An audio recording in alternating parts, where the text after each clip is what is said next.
আমি খুব ছোট ছিলাম যখন আমরা দুই ভাই এক বোন ছিলাম। তো আমাদের সংসার মোটামুটি যেমন আমার বাপ কাজ করতে খেতাম, এরকমই কোনো ছিল না। কি কাজ করতেন আপনার বাবা? আমার বাবা যে বিল্ডিং এর কাজ করতেন। আচ্ছা, রাজমিস্ত্রি ছিলেন। হ্যাঁ, এইভাবেই আমাদের মার বা আমরা ঘরটাই চলতো। তো আমার মা একদিন, আমার বাবা ছিলেন একটু কম বয়সে বিয়ে হয়েছিল আমার বাবা মার শুনেছি মা নাকি 13-14 বছর কালো মার বিয়ে হয়েছিল। বাবার বয়স 17-18 হবে। আচ্ছা, আপনারা কি জন্মগতভাবে সিলেটি? হ্যাঁ, আমি সিলেটি।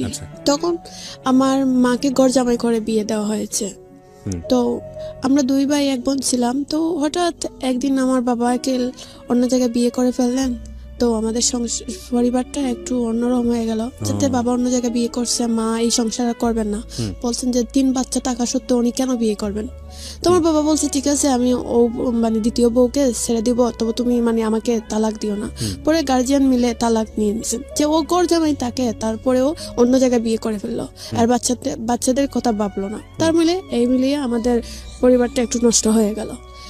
পরে ছোট থেকে বড় হলাম আমি নানার বাড়িতে, আমি স্কুলে যেতাম আসতাম এইভাবেই। আর আমার মা উনি চাচার বাসায় থাকতেন, বাইরের বাসায় থাকতেন, এরকমই। তারপরে এরকমই আমাদের যাওয়া দিনকাল চলতো। একদিন আমি ক্লাস 3-তে পড়ি, যখন আমার মা কি করলেন, আমার মার চাচাতো ভাইয়ের সাথে বিয়ের আলাপ আলোচনা চললো আমার মায়ের। তো গার্জিয়ান মিলে চাচ্ছেন আমার মাকে বিয়ে দিয়ে দিবেন। তখন সবাই স্কুলে গেলে বলতে, তোর মার তো আরেকটা বিয়ে হয়ে যাবে রে, কি রে তোর দুই। আপনি কি বড় ছিলেন সবাই? আমি ক্লাস 3-তে পড়তাম। তখন ক্লাস 3-তে পড়তেন? আচ্ছা, হ্যাঁ, তখন স্কুলে সবাই বলতো আমার মার যে জায়গায় বিয়ে হবে আপু চাচাতো ভাইয়ের সঙ্গে। জি। তখন আমার খুব শরম লাগতো বা লজ্জা লাগতো। আমি আমার মাকে বলছি, মা তুমি এইসব করো না। মা আমাকে বলতেন, না মা, আমার ছেলেমেয়েরা তোমরাই তো আমার জীবন, বিয়ের সাথে কিছু বসবো না মা। তো মা আমাকে বলছেন এইরকম, আমি মার কথাই বিশ্বাস করে বলছিলাম। একদিন দেখেছি আরো আমার বয়স যখন ক্লাস 5-এ উঠেছি, তখন মা কি করছেন, এই আমার আঙ্কেলটাকে বিয়ে করে ফেলছেন। না জানি, আমি জানি না, শুনিয়ে সবার মুখ থেকে এরকম যে তোর মা বিয়ে করেছে এরকম। পরে আমার খুব খারাপ লাগলো যে আমার মা আমার ভাই আমার কথা না ভেবেও এইরকম একটা ছেলেকে বিয়ে করলেন। তারপরে তো ওনাকে না করে অন্য ছেলেকেই তো করতে পারতেন। আমার ইচ্ছে ছিল না যে উনি আমার বাবা হন, কারণ ছোটবেলা থেকে ওনাকে দেখে আসতেছি, এটা আমি মেনে নিতে পারছি না। তারপরে আমার মার সাথে কোনোভাবে আমি ছোটবেলা থেকে একটু রাগ ছিল, আমি যেটা বুঝি একটাই বুঝতাম। তো আমি আমার খালাকে বলছি যে আমি আর বাড়িতে থাকবো না, আমি এই কি একটু পাগলামি করতেছি, স্কুলে যাচ্ছি না। তারপর অনেক বিচার আচার আসছে, আমি এই মেয়েদের সাথে ঝগড়া করি, এই মেয়ের সাথে স্কুলে গেলে ঝগড়া করি। তো আমার খালা বললো ওকে একটা বিউটি পার্লারে দিয়ে আসি। ক্লাস 5-এ থাকতে? পরে বললেন যে ওকে এটা বিউটি পার্লারে দিয়ে আসি, আমার দূর সম্পর্কের বোন একটা আছে, ওর পার্লার আছে, এই পার্লারে যদি থাকে বা স্কুলেও যাও, ওর সাথে কথা বলে দিব যে ও স্কুলেও যাবে আর পার্লারে টুকটাক কাজ যেটা বলে ফুড ফর্মার শোনা, এটাই শুনবে, তাহলে ওর মনটা ভালো থাকবে। আমি প্রথম আমার খালায় নিয়ে 15 দিন ওনার বাসায় রাখছেন, আমি কান্নাকাটি করে চলে আসছি। পরে এই পার্লারে দিয়েছেন, আমার মনটা আস্তে আস্তে বয়ে গেছে, মনটা এই পার্লারে টিকে গেছে। তখন আমার ভালো লাগতো, ওরা যখন কাজকর্ম করতো আমার দেখতেই ভালো লাগতো। তারপর আমাকে যখন বাইরের দোকান থেকে বিস্কিট আনানোর জন্য পাঠাইতো, এইসব বাজারে, তো পার্লারটা বাজারের ভিতরে পড়ছে, সব কিছু আমার ভালো লাগতো। তাই আমার বাড়ির কথা কিছু মনে হয় না। আস্তে আস্তে আমি এখান থেকে স্কুলে কিছু যাওয়া আসা করছি। পরে যখন আমি মোটামুটি আমার 1 বছর হয়ে গেছে পার্লারের বয়স, তখনও আমি টুকটাক হাফ বিউটিশিয়ান হয়ে গেছি। তখন আমার এটা স্যালারিও চলে আসছে প্রতি মাসে। তখন আমি চাইলাম যে না, এই স্যালারি যাতে আমি কাজ পারি, হাফ বিউটিশিয়ান হিসাবে তো স্যালারি আমার কম হয়ে যায়। তো লাগা পার্লারের একজন মহিলা বললো তুমি আমার পার্লারে চলে আসো। তা আমি বললাম স্যালারি কত টাকা দিবেন? বললো 3-4 দেবো। বললাম তো আচ্ছা, এখানে আমি 2000 টাকা পাই, তাহলে 4000 টাকা পাইলে আমার জন্য বেশি না?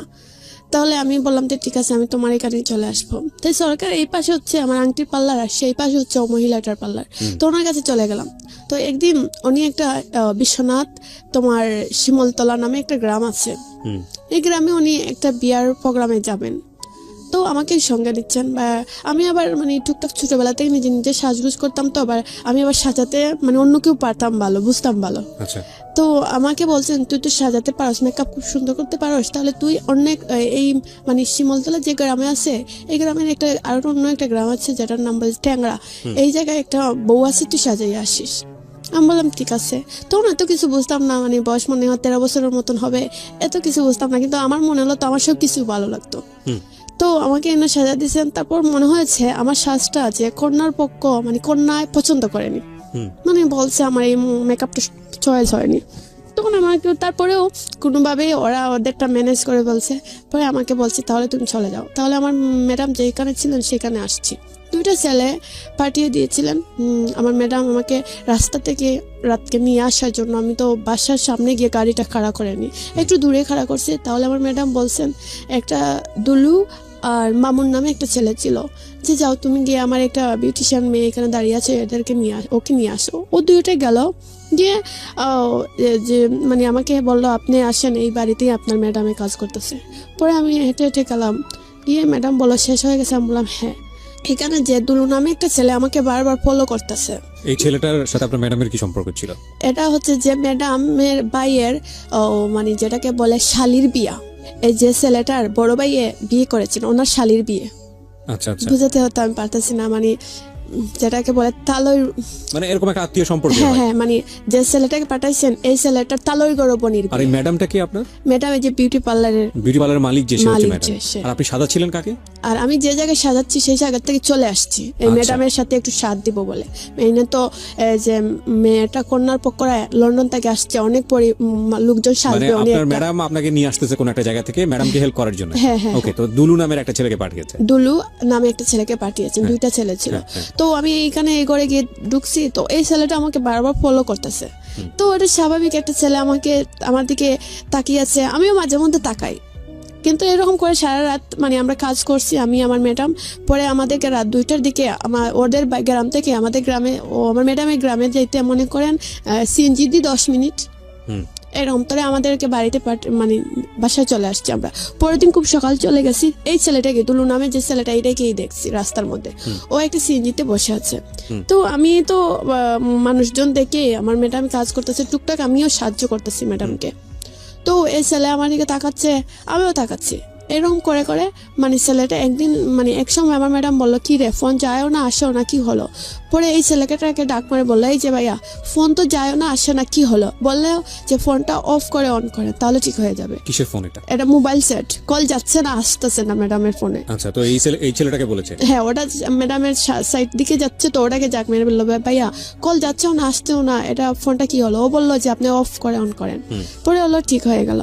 পরে আমরা এখান থেকে আমাদের পার্লারে চলে গেলাম 3-4 কি 1 মাসের ভিতরে। আমার মনে হলো যে আমি নিজে একটা পার্লার খুলি। তো একই জায়গায়, এটা আব্দুল খালিক কমেডিক সেন্টার পড়ে বিশ্বনাথ। তো এই জায়গাতে মানে আমার মাকে বললাম যে মা, আমার মার সাথে একটু একটু কথা হয়, কিন্তু আমি জানি আমার মা আমাকে খুব ছোটবেলা থেকে আমাকে খুব আদর করেন, যেটা আমি চাই এটা মা মানে সবসময় শুনতে রাজি হন।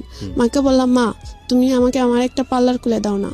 মা বললো তুই তো কোনো কাজও কিছু জানোস না, পার্লার দিয়ে খুললে তুই কি পারবে এইসব করতে?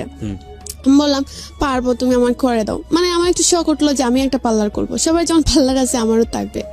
তো মা কি করলো, একটু অল্প টাকা খরচ করে সামান্য একটা পার্লার দোকান খুলে দিল। একটা মেয়ে ছিল, আর একটা আমি বিউটিশিয়ান ছিল, আরেকজন বিউটিশিয়ান ছিল, আর মানে টুকটাক হাফ বিউটিশিয়ান 2-3টা এরকম ছিল, মোটামুটি ভালোই হতো। তো এই যে দুলু নামের ছেলেটায় আমার যে ম্যাডাম বলছি, ও ম্যাডামের বাইরের কাছ থেকে আমার নম্বরটা নিয়েছে 3 মাস পরে। তখন তো ওর ম্যাডামের পার্লারে এসে মনে হয় আমাকে পায়নি, তখন আমার নম্বরটা ম্যাডামের ভাইয়ের কাছে চেয়েছিল, যে একটা মেয়ে যে আমাদের বিয়ের প্রোগ্রামে গিয়েছিল ওই মেয়ের নম্বরটা, তো ম্যাডামের ভাইয়ে দিয়েছে আমার নম্বরটা। তো বারবার ডিস্টার্ব তো ফোন, আমি তো আর চিনি না, রিসিভ করে ফেলে দিতাম বা একটু মানে এরকম গালাগালি করতাম যে আপনি আমাকে কেন ডিস্টার্ব নেই নিশেনি।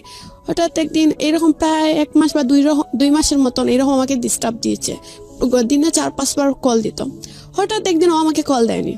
তো আমি মানে ভাবলাম একটা ছেলে আমাকে ডেইলি 4-5 বার কল দেয়, আজ অতটা দিন ধরে দিতেই থাকলো, আজ কেন দেয়নি? তখন আমি এই ছেলেটাকে আমি নিজে থেকে থাকলাম, আমি নিজেই ওকে কল দিলাম। আপনি নিজে থেকেই কল দিলেন? হ্যাঁ, তখন ফোন রিসিভ করলো, তখন আমার ওর কণ্ঠ শুনলো, আমার কণ্ঠ শোনার পরে আমার অটোমেটিক কান্না চলে আসলো। মানে আমি বুঝতে পারলাম না কেন। তো আমি ওকে বললাম যে তোমার ফোন কেন আমাকে আজকে দাওনি? বললো আমি না, আমার যে ভাই তারা লন্ডন থেকে আসছিল, ভাবি তারা, ওদেরকে এয়ারপোর্টে আমি আজকে দিতে যাচ্ছি, তাই আমি একটু ব্যস্ত আছি, পরে ফোন দেব। পরে রেখে দিলাম। তো আমার মনে হলো যে আস্তে আস্তে ওর প্রতি আমার একটু মায়া বেড়ে যাচ্ছে। কারণ আমি কিচ্ছু জানি না কেন এরকম হচ্ছে, ভাবছি আর কান্না করতেছি। তো ও মানে ওর সাথে আমার মানে আমিও কল দিতাম, ও কল দিত, এরকম কথা হতো। বয়সের ডিফারেন্স কত ছিল? মানে আপনি তো তখন ক্লাস 5-এ পড়া বয়স, ধরে নিলাম আপনার বয়স 10-11 বা সর্বোচ্চ আমার 12। যখন পার্লারের ছিল তখন আমি 13 বছরের 13 বছর বয়স। ওর বয়স কত ছিল? 18-17 এরকম ছিল। আচ্ছা, মানে মোটামুটি বোঝার বয়স, সেদিক থেকে আপনি একেবারে অল্প বয়সী। জি, তারপর? ও আমাকে বলল আমি তোমাকে পরে কল দিচ্ছি, আর আমার মানে কিছু কান্না আসছে এই কারণে মানে আমার মার কথা বা আমার পরিবারটা যে নষ্ট হয়ে গেল। মাঝে মধ্যে আমার মার জন্য খুব কান্না হয়, যখন আমি কষ্ট পাই ওকে কল দিই, এরকম করে করে আমার সম্পর্কটা ওর সাথে একটু গভীর হয়ে গেল। মানে আপনার মা কি আপনার সঙ্গে থাকতো না তখন? না, Okay. তখন মানে যখন আপনি থাকতেন কোথায়? বাবার সঙ্গে? আমার বাবার সাথেও না, আমার বাবাকে যে জায়গায় বিয়ে করেছেন সেই জায়গায় ঘর জামাই। আচ্ছা, তো আমার তখন মাকেও ঘর জামাই করেছেন, আর একটা যে বিবাহ করেছেন সেটাও ঘর জামাই। তো আপনি থাকতেন কোথায় তখন? আমার নানার বাড়িতেই আমি ছোট থেকে বড় হয়েছি। তো আপনার মাও তো আপনার নানার বাড়িতেই থাকতো? হ্যাঁ হ্যাঁ, কিন্তু আমার মা কিন্তু নানার বাড়িতে থাকতেন না, আমার মার চাচা ওনার বাসাত নিয়ে গেছেন। আচ্ছা আচ্ছা, ওকে। তার মানে একা একা আপনি থাকতেন? হ্যাঁ, একাই থাকতাম।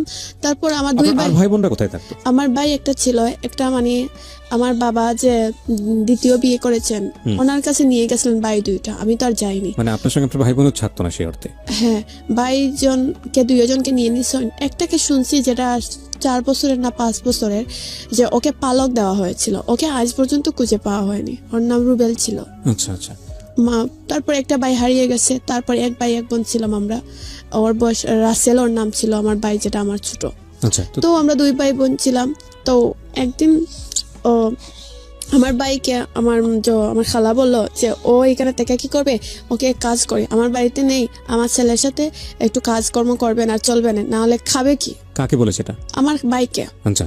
তখন আমাকে তো আর মানে কাজকর্মের কথা বলা লাগতো না, কারণ আমি যেতে নানার বাড়ি থাকতাম, আমার খালা তারা আছে, ওদের সাথে সাথ দিলাম, যে কোনো কাজে ওরা এমনিতে আদর করে। আমার প্রশ্নটা বেসিক্যালি ছিল যে আপনার থাকার অবস্থাটা কি। তো আমি বুঝতে পারলাম যে আপনি আসলে একাই থাকতেন, ঠিক আছে। তো দুলুর সঙ্গে আপনি ওই সময়টাতে কথা বলতেন, যোগাযোগ করতেন, তারপর? হ্যাঁ, তখন এই যে আমার মা একটা পার্লার খুলে দিয়েছিল, ওই পার্লারে যাওয়া আসা করতাম, আর মেয়েরাও ছিল, মানে আমার ভালোই লাগতো। তো এত অল্প বয়সে একজন আপনার কাছে আসতো লোকজন সাজতে?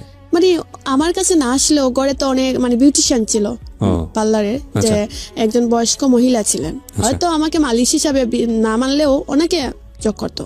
আর কেউ এসে তো আমাকে খুঁজতো না, যাকে কাজ করতো, যে কাজ করতো তারাই চিনতো। আচ্ছা আচ্ছা, ওকে। তারপর মানে এইরকম করে। পার্লারের নাম কি ছিল? পার্লারের নাম ছিল Dulhan Sumi beauty parlour. Dulhan Sumi beauty parlour. সুমিটা কে? আমার নাম সুমি আক্তার রিয়া। ও আচ্ছা আচ্ছা, দুলহান সুমি বিউটি পার্লার। আচ্ছা, সিলেটে এটা? সিলেট বিশ্বনাথ আব্দুল খালিক কমিউনিটি সেন্টার। ওকে, তারপর এরকম করে এই যে আমি যে আমাকে পছন্দ করতো, ওর সাথে এক ধরনের ওর সাথে এক ধরনের আমার সম্পর্ক মোটামুটি ভালোই তৈরি হয়ে গেছে। ও আমার দোকানে আসতো, বা ওর সাথে রেস্টুরেন্টেও গিয়ে খেতে যেতাম, বা কিন্তু ও বেকার ছিল, আমার সব টাকাই যেত। ওর সাথে যে ফোনেই কথা বলতাম আমার টাকা দিয়ে, রেস্টুরেন্টে খাইলেও আমার টাকা। তখন আমি বুঝতাম যে ও তো কোনো কাজকর্ম করে না, টাকা পাবে কোথায়, এটা আমি বুঝতে পারতাম। তারপর এরকম করে প্রায় দিন চলে গেছে। তারপরে একদিন আমার পার্লারটাও দেখা যাচ্ছে বাসা মানে দোকান ভাড়াটা আমি ঠিক মতন দিতে পারতেছি না, কারণ এই যে আমি ওর তলে টাকা খরচ করি, তারপর দোকানের মেয়েরা বা সবাই আমাকে মানে 1 টাকা হলে 2 টাকা বুঝ দিয়ে বসে থাকে, মানে টাকা পয়সার কোনো হিসাব আসাম নাই। শেষ মুহূর্তে আমার মনে হচ্ছে দোকান ভাড়াটা আমার গাড়ি থেকে দেওয়া লাগতেছে, এরকম অবস্থা চলে গেছে। তো একদিন আমি কি করলাম, যে এই যে ধরুন আমার স্বপ্ন ছিল, আমি ছোটবেলা থেকে আমার একটা স্বপ্ন ছিল, সেটা আমি হয়তো বলিনি, এখন বলতেছি। ছোটবেলা থেকে একটা স্বপ্ন ছিল, আমার বাবার স্বপ্ন ছিল, আমার মার স্বপ্ন ছিল, যে আমি যখন ছোট ছিলাম কেউ জিজ্ঞেস করতো যে কি রে তোর মেয়েকে বড় হলে কি বানাতে, আমার বাবা বলতো যে আমার মেয়ে একজন পুলিশ হবে। তারপর আমার আস্তে আস্তে যখন আমি বড় হতে থাকলাম, তখন আমার স্বপ্ন ছিল যে আমি একজন বাংলাদেশের অভিনেত্রী হব, আমি অভিনয় করবো, এটা আমার স্বপ্ন ছিল। আস্তে আস্তে যখন আমার একটু মোটামুটি বয়স হয়ে যায়, 14-15 দিকে চলে যায়, তখন আমি এই যে সিলেটের টুকটাক কিছু ম্যাগাজিনে কাজ করতে থাকলাম। যেমন কিছু ফটোগ্রাফ তারা ছবি তুলে ম্যাগাজিনে আমাকে পোস্ট করে দিত, এরকমই। তারপর আমি যাকে পছন্দ করি সে আমাকে এইরকম খালি টাকা পয়সা নিতেই তাকে আস্তে আস্তে আমার প্রতি সন্দেহ করা শুরু করলো। আর আমি একটা জিনিস বলতে চাই, যে যেহেতু ওকে আমি ভালোবাসি, ও আমাকে বিশ্বাস করতে পারলো না যে একটা পার্লারে মেয়ে তুমি ভালো থাকবা কিভাবে, তুমি তো ভালো না, তুমি তো খারাপ। আমি বললাম কেন তুমি কথা বলা? আমরা জানি পার্লারের মেয়েরা খারাপ থাকে, আমি বললাম তুমি আমাকে এই কথা কেন বলছো, আমি খারাপ হবো কেন? কয় না, পার্লারে মেয়েরা কত খারাপ কাজ করে। মানে আমি তখন কষ্ট পেয়ে গেলাম, কেন যে তুমি আমাকে এই কথা বলতে পারলাম, আমি তো তোমাকে খুব ভালোবাসি। তারপরে বললো যে তুমি যে ভালো আমি এটা বুঝবো কিভাবে। পরে আমি ওর সাথে একটা খারাপ সম্পর্ক করেছিলাম। ও আমাকে বলছিল কোনোদিন আমাকে কষ্ট দিবে না, আমাকে খুব ভালোবাসে, কোরআন শরীফের কসম দিয়ে বললো ও আমাকে বিয়ে করবে।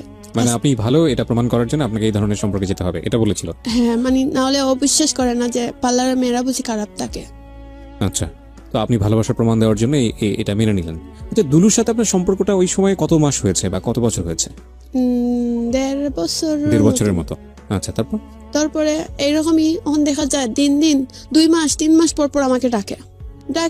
তখন আমি মানে প্রথম অবস্থা ও ডাকলে আমি ওর ডাকেই চলে যেতাম, কারণ আমি তোকে ভালোবাসি।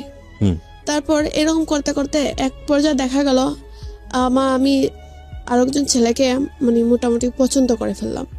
একটা ছেলে বলতে এরকম, আমি আমার দোকানটা যা অবস্থায় আমি ওকে আমার মানে ম্যানেজার হিসাবে ওনাকে বলছি, একই গ্রামেরই, ওর নাম ছিল রুবেল, যে ভাই আমার দোকানটা তো এরকম, আমি কোনো আগামাতা খুঁজে পাচ্ছি না, আমার দোকানের কাস্টমার হয় কিন্তু টাকা পরে আমি যোগ করতে পারি না। বললো তুমি এক কাজ করো, দোকানটা আমার নামে লিখে দাও, আর আমি তোমাকে টাকা তুমি বললো আমি তোমাকে 3 মাস পরে দিব, আর দোকানটা তুমি আমার নামে লিখে দাও, তুমি তো পারবা না এইসব দোকান চালাতে। ভাবলাম আসলেই আমার পক্ষে এইসব সম্ভব হবে না। আমি বললাম তাহলে আমার দোকানে তো অন্তপক্ষে 50,000-এর মতন সবকিছু আছে, তো তুমি আমাকে কত দিবা? বললো লসেরও দরকার নাই, লাভেরও দরকার নাই, তুমি তো বিক্রি করে দিবা, তাহলে 30,000 টাকা দিয়ে দাও। ভাবলাম, আমি তখন বুঝছি 30,000 অনেক বেশি। আমার চাচা ঠিক আছে ভাই, তাহলে কোন কাগজে সাইন করতে হবে? কাগজে সাইন টাইন করার পরে সাবি টাবি সব আমার কাছে নিয়ে নিল। 1 সপ্তাহ পরে ও সবার কাছে বলে টাকা দিয়ে দোকান আমার কাছে কিনে ফেলছে। পরে আমি বললাম তুমি তো ভাই আমাকে টাকা দাওনি। টাকা না দিলে তুমি কি আমার কাছ থেকে এমএমএ আমার এই দোকান আমার নামে লিখে দাও? আমি বললাম তুমি তো বললাম আমাকে পরে দিবা। পরে মানে সবকিছু মিলিয়ে দেখা গেল যে কাগজে প্রমাণ দিচ্ছে যে টাকা আমাকে দিয়ে দিছে, শুধু আমি মুখ দিয়ে বললে তো আর কেউ বিশ্বাস করবে না। পরে কি করলাম, আস্তে আস্তে এই দোকানের মায়াটা ছেড়ে দিলাম। এই দোকানের মায়া ছেড়ে দিয়ে ভাবলাম যে না, আমি এখন অন্য কোনো পার্লারে চাকরি করব। মানে একটা জিনিস বুঝতে পারছি যে আপনার আসলে আপনার সাথে দাঁড়ানোর মতো, আপনার পাশে দাঁড়ানোর মতো আপনার ফ্যামিলিতে কেউই ছিল না, না বাবা না মা। যাকে ভালোবেসেছেন সেও এটা বুঝেছে, এবং যে দোকান আপনার কাছ থেকে নিয়েছে সেও বুঝেছে আসলে আপনার যেহেতু আপনাকে সাপোর্ট করার মতো কেউ নাই, সুতরাং যেমন ভাবে ইচ্ছা তেমন ভাবে ব্যবহার করা যাবে, এটা হলো মানে চারপাশের মানুষের বোঝা ছিল।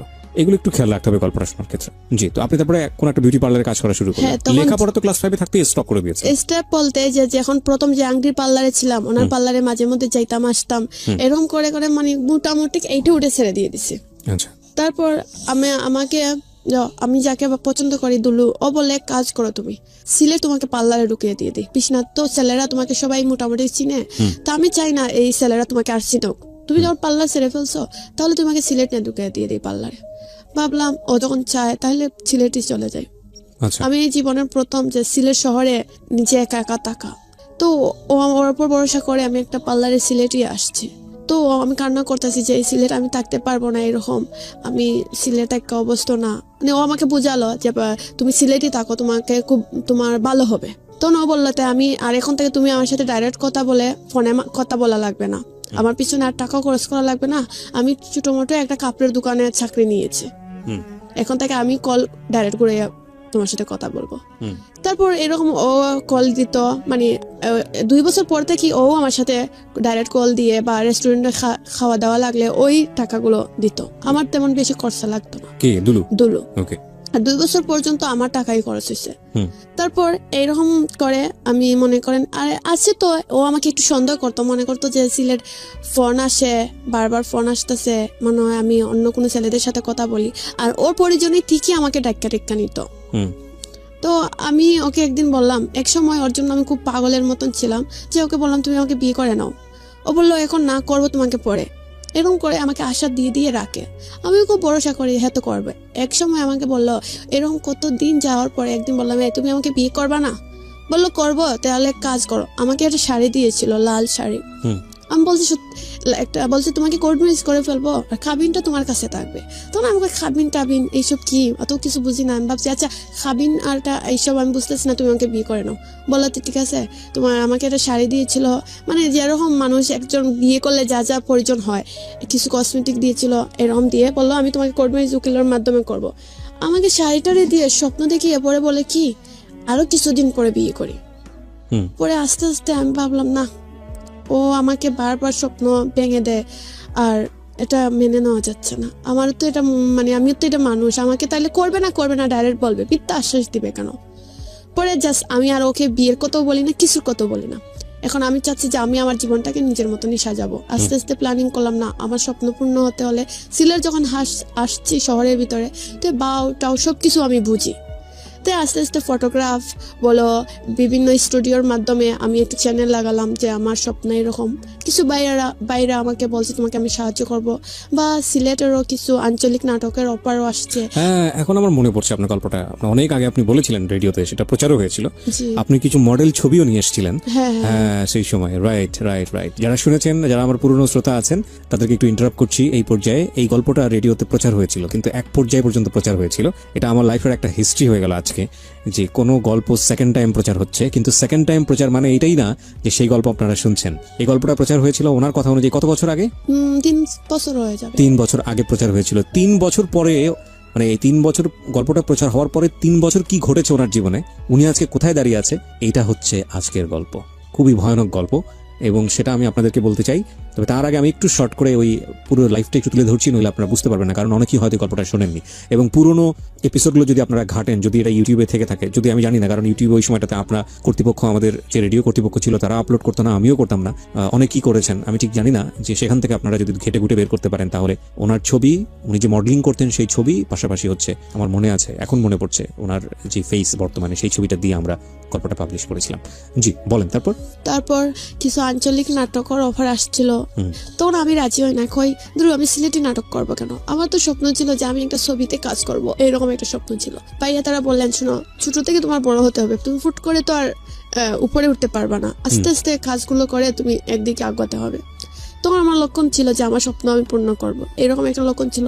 আর দুলু যে, ওকে আমি তেমন পাত্তা দিতাম না, কারণ আমি দেখলাম যে ওকে, এইটাই ওকে আমি বোঝাতে চাইলাম যে ও আমাকে যেসব জায়গায় আমি চাকরি করতাম, আমাকে সবসময় যা হয়নি তাই মিথ্যা কথা বলতো, সন্দেহ করতো। পার্লারের ম্যাডাম তাদেরকে বলতো তো আমি এই করেছিলাম, মানে অনেক ধরনের কথা বলতো, যে একটা মেয়ে আর 10 জন মেয়ের সামনে মাথা খাড়া করে তাকাতে পারতাম না, লজ্জা লাগতো। তো মানে অনেক ধরনের অনেক কিছু বলেছে। আমার মা যে জায়গায় সেকেন্ড বিয়ে বসছেন, ওনাকে ও আমার এটা, আমি ওকে ভরসা করি দেখে কিছু পিক ছিল। আমার মার সেকেন্ড হাজবেন্ড, উনি তো আমার বাবার মতো, নিজেতেই আমার মামা ছিলেন, এখন তো উনি আমার বাবাই এক মতো। ওনাকে আমার এইসব পিকচার দেখাইছে, মানে আমার মার সংসারটা ভেঙে যেতে আসলো। আমার মাকে বলে, এই তোর মেয়ে এই করে সেই করে, তোর মেয়ে ভালো না, তোরকেও আমি রাখবো না, তালাক দিয়ে দিব। এক পর্যায়ে আমার মার সংসারটাও চলে যেতে চেয়েছে। মানে এইসব ছবি আপনারা আদান প্রদান করতেন আপনাদের মধ্যে? হ্যাঁ, ভালোবাসেন বলে এগুলো দিতেন, এবং সেটাকে দিয়ে সে ব্ল্যাকমেইল করেছে। তারপর ও আমি যে প্রশ্নটা করেছি সেটা কি ঠিক আছে? মানে সেটা দিয়ে সে ব্ল্যাকমেইল করেছে? হ্যাঁ, ওগুলা তো বলতো যে ওগুলা আসলে ওই যে ওর ডাকে আমি চাইতাম, আমাকে ঘুমের ধুন্দে এই কাজগুলো করতো। আমাকে একদিন ও ঘুমের ট্যাবলেট খাওয়াইয়া আমি 24 ঘন্টা ঘুমেছিলাম। আমি তো মনে হয়েছিল যে আমাকে 1 গ্লাস পানি আর নাফা ওষুধ বলেছিল যে এটা নাফা ট্যাবলেট, তুমি খাও, তোমার জ্বরটা থাকলে কমবে। আমি ওকে তো সবসময় ভরসা করতাম, ও যদি আমাকে বিষও বলতো আমি খাইতে বিশ্বাস করতাম। কিন্তু এই ওষুধ খাওয়ার পরে আমি মনে হয়েছিল আমি একদিন এক রাত কিছু বলতে পারিনি, আমি ঘুমেছিলাম। তখন ও ছবিগুলো তুলে আবার আমাকে দেখিয়েছিল। তখন আমার হোয়াটসঅ্যাপ ছিল, হোয়াটসঅ্যাপে ছেড়ে দিয়েছে, বল তুই এই দেখ তুই কি রকম ঘুমাইছ। তো আমি মাঝে মধ্যে কষ্ট পাইছি যে ও যখন এরকম ছবি তুলতে পারত, যেতে আমি ওকে পছন্দ করি, ওর জন্য অত কিছু করতে পারি, অ্যাটলিস্ট এই ছবিগুলো তোলার কি অনুমতি দিতে পারি না? তারপর ও এই ছবি আমার মানে মার হাজবেন্ডকে দেখাইছে যে দেখেন এই আমার সাথে এইরকম করছে সেরকম করছে। তখন আমার মার সংসারটা একরকম ভেঙে যেতে চেয়েছিল। পরে কি যেন মা বুঝাইছে মামাকে, তো মামা আর তো যে করেনি। তখন আমার মামা চেয়েছিলেন আমাকে অন্য একটা জায়গায় বিয়ে দিয়ে দিবেন, বিয়ের বিদেশি বা বাংলাদেশি যেখান থেকেও যায় এরকম আসে। আমি বলছি যে আমি এখন বিয়ে করবো না, আমার মাকে বলছি আমি এখন বিয়ে বসবো না, আমার একটু স্বপ্ন আছে মা, এই স্বপ্নটা পূর্ণ হলে আমি নিজে একটা ভালো ছেলে দেখে বিয়ে করব। মা বলছে আচ্ছা, মেয়ে তখন বয়স হয়নি, আর ও বুঝবে আমার মেয়ে। আমার মা বিশ্বাস ছিল যে আমি এমন কিছু করব না যে আমার মার মান সম্মান ডুবে, এটা আমার উপর ভরসা ছিল। আর আমিও বুঝতাম যে কিছু মোটামুটি, এত অবুঝ ছিলাম না।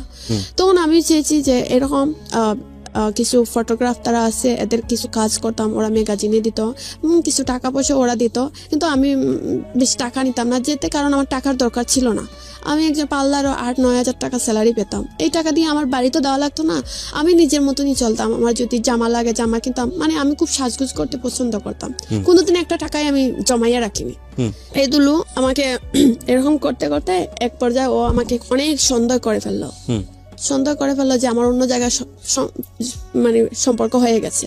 তো টুক একখানো হয়েছে এইসব, আমি আসলে যেতখানা যদি মানে একটা ছেলের সাথে আমি সম্পর্ক করে 2-1 মাস পরে আর কথা বলার ইচ্ছে জাগে না, তারপরে আমার দুলুর কথা মনে হয়ে যায়। মানে এর মধ্যে আপনি চেষ্টাও করেছেন অন্য ছেলের কাছে ডাইভার্ট করার জন্য নিজেকে? হ্যাঁ করেছি, কারণ আমি ওকে বলতে পারতাছি না, কারণ আমি চেয়েছি ওর কথা মনে হলে আমি অন্যকে ফোন দেই বা ফেসবুক চালাইতাম। ওকে ভুলে থাকতে চেয়েছেন কিন্তু পারেননি? না, বা ফেসবুক চালাইতাম, একটু তো ফ্রেন্ড থাকতেই পারতো, ওদের সাথে কথা বলে চাইছিলাম যে ভুলে যাওয়ার, কিন্তু ভুলতে পারিনি। তারপরে মনে পড়ে যায়, তখন না ওদের সাথে 1-2 মাস 3 মাস কথা বলার পরে যখন আমি খারাপ আচরণ করি, ওরা এমনিতেই চলে যায়।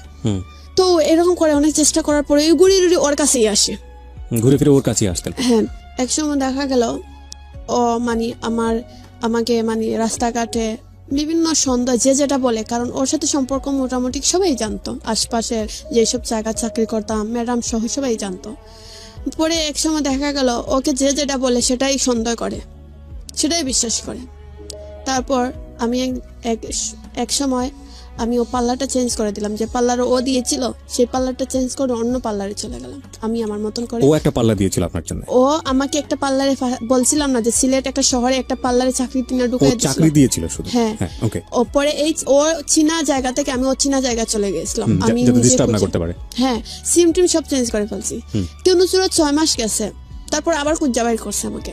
ওই খুঁজে বের করেছে? ও আমি একদিন রাস্তা দিকে যাচ্ছি, এখন ভাবতেছি একটা ছেলে, আমি তো আবার ম্যাডামের বাসায় থাকি, যতটা জায়গা চাকরি করছি মালিকের টাকা খাওয়া এবং কি মালিককে যে ম্যাডামের পরিবারের সঙ্গেই টাকা, এরকম। এখন পর্যন্ত যতটুকু বুঝেছি গল্প, তাতে আমার মানে এটা সবাই বুঝবে বা সবাই বলবে, সেটা হলো যে আপনারা দুজনই দুজনকে খুব ভালো চাইতেন, কিন্তু দুজনই আবার দুজনের কাছ থেকে দূরে থাকতে চাইতেন, দুজনই আবার দুজনের কাছে চলে আসতেন। এক ধরনের ক্রেজি লাভ ছিল, মানে ছোট বয়সে যেটা হয়, ঝগড়াঝাটি হলে দূরে সরে যেতে চাইতেন, ওকে ভুলে থাকতে চাইতেন কিন্তু ভুলতে পারতেন না। এটা দুই পক্ষ থেকেই হতো, মানে আপনিও ওকে খুঁজে বের করতেন, এও আপনাকে খুঁজে বের করতো।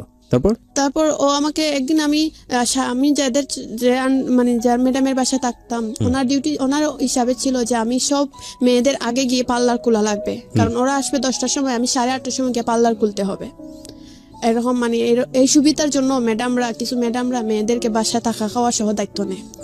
তো আমি তো এরকমই সবসময় করতেছি। তো একদিন আমি পার্লারের সামনে গিয়েছি, দেখতেছি ও যে দুলুটা এক দোকান থেকে বাইরে আসতেছে, আমি দেখে ভয় পেয়ে গেছি। আমি কিন্তু তখনকার বলেন আমি হাঁটা জিনিসটা অনেক ভালো পছন্দ করতাম, এই গান শুনে হাঁটতাম, আমার ভালো লাগতো।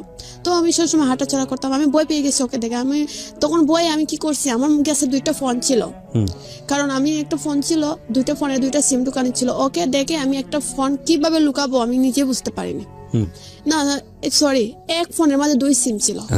তখন আমি চেয়েছি যে যদি ও তো আমার দিকে তাকাচ্ছে আর হাঁটতেছে, কারণ ও তো বুঝতেছে আমি মোবাইল হয়তো একটা লুকাবো, ও মানে আমার ব্যাগ নিয়ে টানাটান করতেছে। কিন্তু আমি বলতেছি যে রাস্তাঘাটে মানুষজন দেখতেছে তুমি পার্লারের ভিতরে আসো, আচ্ছা তোমাকে ফোন দিচ্ছে। ও আমি গেট খোলার আগে ও নিজেই আগে ঢুকে ফেলছে পার্লারের ভিতরে, মানে এতদিন ধরে খুঁজতেছিল আপনাকে, খুঁজে পেয়েছে। ও মোবাইল নিবে, আমার কাছে টানাটানি করতেছে যে মোবাইল দে, আমি মোবাইলের মধ্যে দেখবো তোর 2টা সিম নি। আমি বলছি না একটা সিম, বলছে না 2টা সিম আছে। পরে আমি কি করলাম, আমি বললাম যে তুমি এখানে দাঁড়াও, আমি তোমাকে সিম দিচ্ছি বাইর করে, তোমাকে দেখাচ্ছি। তা ও মনে হয় ভরসা করে দাঁড়াইছে। দাঁড়ানোর পরে একটা সিম ছিল আমার মানে ব্যাটার উপরে, এই সিমটা আগলো মানে ব্যাটার খাবার খোলার সঙ্গে সঙ্গে সিমটা আমার পায়ের উপরে পড়ে গেছে, ও খেয়াল করেনি ততটা। তখন ওই খাবার খুলছে, ও ফোন টান মারি নিয়ে নিছে, আর সিমটা নিচে পড়ছে, ও অত খেয়াল করেনি। তখন এই সিমটা পড়ছে নিচে, আমি আবার পায়ের জুতার তলায় এই সিমটাকে জাতা মারি ধরছি, যাতে ও দেখতে পারে না। তখন আমি বললাম দেখছো আমি যে একটা সিম চালাই, তুমি বিশ্বাস করো না? হয় যা, এতদিনে একটা বিশ্বাসের কাজ করলে, নাহলে তো 2টা-3টা ফোন চালাইতেই থাকস। পরে এই সিমটা ও মানে এই মোবাইল নিয়ে কি লাড়ালাড়ি করতেছে, আর এই সিমটা আমি ডাইরেক্ট নিচে লাইন না একটা যে দোকানের বাইরে ছিল, এই ফুলকলি ছিল, ফুলকলির দোকানের বাইরে বলছি ভাই এই সিমটা আপনি রাখেন, জানুন আমি পরে এসে নিচ্ছি। কারণ পরে এই নিচে একটা ছেলে বসে তৈছে, ও আবার দেখে ফেলছে, ফোন দিয়ে বলছে ভাই এখানে এসে কি রাখতে যাইতেছে বুঝতে পারতেছি না। ও জলদি নিচ্ছে। 2-3টা সিম চালালে সমস্যাটা কোথায়? ও মনে করে যে আসলে ওর জন্য আমি 2টা সিম চালাই, কারণ ও 1 মিনিট ওয়েটিং দেখতে পারবে না। ও ওয়েটিং যদি দেখে এমন গালাগালি বসাবসি মানে অবস্থা, মানে বাপ মা কেউ মানে দুনিয়ায় থাকতে পারবে না, সবাইকে এমন ধরনের গালাগালি করবে।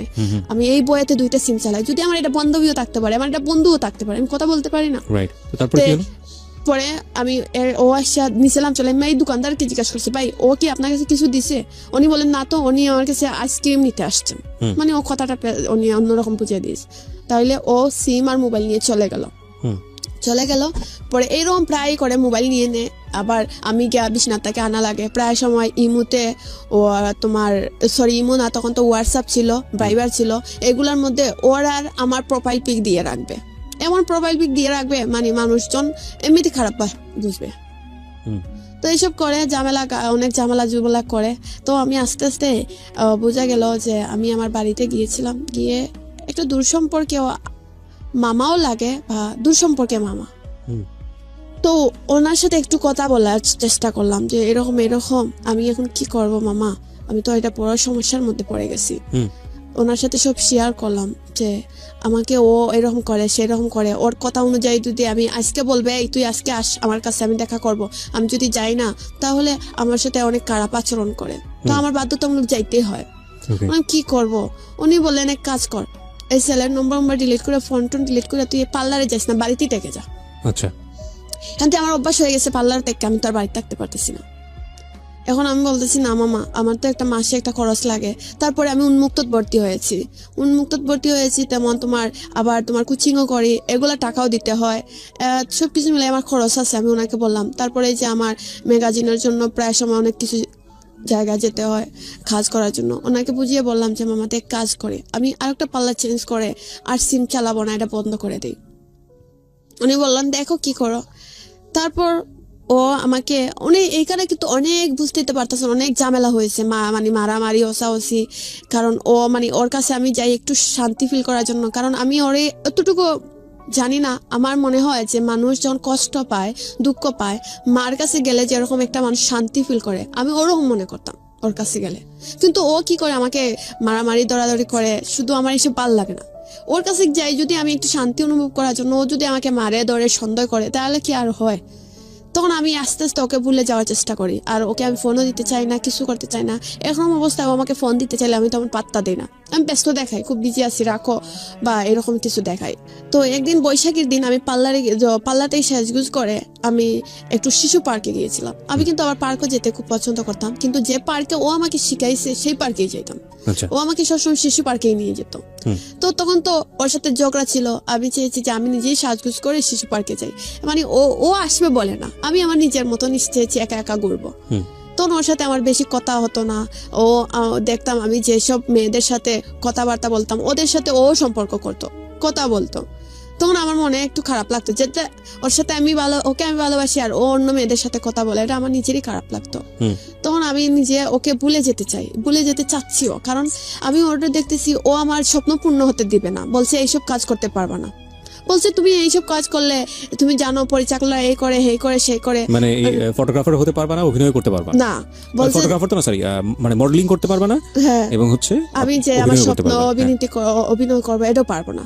ও বলছে যে এইসব করলে ছেলেরা এই করে সেই করে, তুমি কি এটা পারবা করতে? আমি কই আমার স্বপ্ন পূরণের জন্য আমি সব পারবো। কিন্তু ও আমাকে যেরকম প্রশ্ন করছে আমি উত্তর দিয়েছি এরকম, কিন্তু ও আসলে মাইন্ডে নিয়ে নিছে। তো ও বলতো বুঝতে পেরেছি। তো ও আমাকে মানে প্রায় সময় আমার মুখের মধ্যে নৌকের স্পট ফেলে দিত, খামসি মেরে, মানে যাতে করে আপনার চেহারায় একটা স্পট তৈরি হয়, এবং স্পট তৈরি হলে যাতে আপনি অভিনয় করতে না পারেন। প্রায় সময় গালের মধ্যে খামসি দিয়ে আমার গালটা মানে খুব বিড়ালের ঠ্যাঙ্গের মতন আশ্রা হয়ে যেত। তো আমি এইসব ভাবনা হয়তো মানে ডং ডাং, আমি আসলে এটা সিরিয়াস ভাবে ভাবিনি যে ও আসলে কি চাচ্ছে, এটা আমি বুঝতেই পারিনি। ও আমাকে বললো যে সুমি এক কাজ করো তুমি। আমি বললাম হ্যাঁ বলো। বলে যে তুমি আমার কথা মতো চলবা। আমি বললাম তোমার কথা মতো তো চলতে আজ বয়স আমার হয়ে যাচ্ছে 15 গিয়ে 16, আর কি শুনবো। বললো না, এখন সিরিয়াসলি কথা হয়েছে যে তুমি যদি আমার কথা শুনো আমার মতন চলতে হবে, কি যে আমি যেটা বলবো সেটা ওয়েটিং থাকতে পারবা না, ফোনে কথা বলতে পারবা না, আমি যখন ডাকবো তুমি দৌড় মারে চলে আসবা, এইরকমই। আমি তো চলেও যাই, চলে আসি। ও আমাকে ডিল করছে প্রতি মাসে 3 মাস পর ওর সঙ্গে আমি গিয়ে থাকবো। এটা কি সম্ভব বলেন? প্রতি মাসে 3 মাস পর ওর সঙ্গে গিয়ে আমি কিভাবে থাকবো? আমি তো চাকরি করি না, পড়ছে না, এরকম থাকতেই হবে। তারপর ভাবলাম আমি ওকে ওর কথা ফেলে দিতে পারবো না, কারণ ওকে আমি খুব ভালোবাসি। আর ওকে যতটুকু ভালোবাসি তার চেয়ে আমার মনে হয় যে আমি যখন কষ্ট পাই, দুঃখ পাই, ওর সাথে কথা বললে বা ওর কাছে বসলে আমার লাগে সব দুঃখ কষ্ট দূর হয়ে যায়। তো এরকম ওর কথাটাও আমি রাখি, যতই ঝগড়া ঝাগড়ি হোক রাখি। একসময় ওর ডাকলেই আমি যাইতাম না, আমি বলতাম না আমার ম্যাডামে দিচ্ছেন না, এইসব করে বাহানা দেখাইতাম, কারণ আমি যাইতে চাই না। এখন ও কি করলে না, আস্তে আস্তে বুঝতে পারলো যে আমি ওর সঙ্গে আর নাই। তখন ও আমাকে বিভিন্নভাবে মানে টর্চারিং শুরু করে, রাস্তাঘাটে অনেক অপমান, অনেক কিছু, যা আমি নিজে চেয়েছিলাম যে আমি যদি পারতাম মরেই যেতাম। সব জায়গা যত পরিচিত মানুষ আছে সবাইকে আমার সম্পর্কে বাজে বাজে কথা বলে, আমি এই ছিলাম, আমি সেই ছিলাম, আমি খারাপ ছিলাম, আমি ভালো মেয়ে না, আমি আর 10টা ছেলেদের সাথে এই করি সেই করি, অনেক কিছু। এইসব শুনতে শুনতে শুনতে শুনতে লাস্টে ভাবলাম যে আমি আমার জীবনটাকে ওর কাছ থেকে দূরে যত সরাইবো ততই আমার জন্য ভালো। সবাই যার কাছে বলি সবাই বলে এই ছেলে তোকে ভালোবাসে না, ও তোকে ইউজ করতেছে, ভালোবাসে এমন হয়। তো আমি সবাই বুঝাইলেও আমি সবার কথা ফেলে দিয়ে ওর কাছে চলে যেতাম, ওর কথাতেই চলে যেতাম। মানে আমার মনে হতো ওই আমাকে ভালোবাসে, হয়তো একটু শাসন করে, এইটাই। এই কথাগুলো খেয়াল রাখবেন প্রিয় শ্রোতা, এবং এটা যে কত এক্সট্রিম লেভেলে প্র্যাকটিস করেছে সেটাই হচ্ছে আজকের গল্পটা।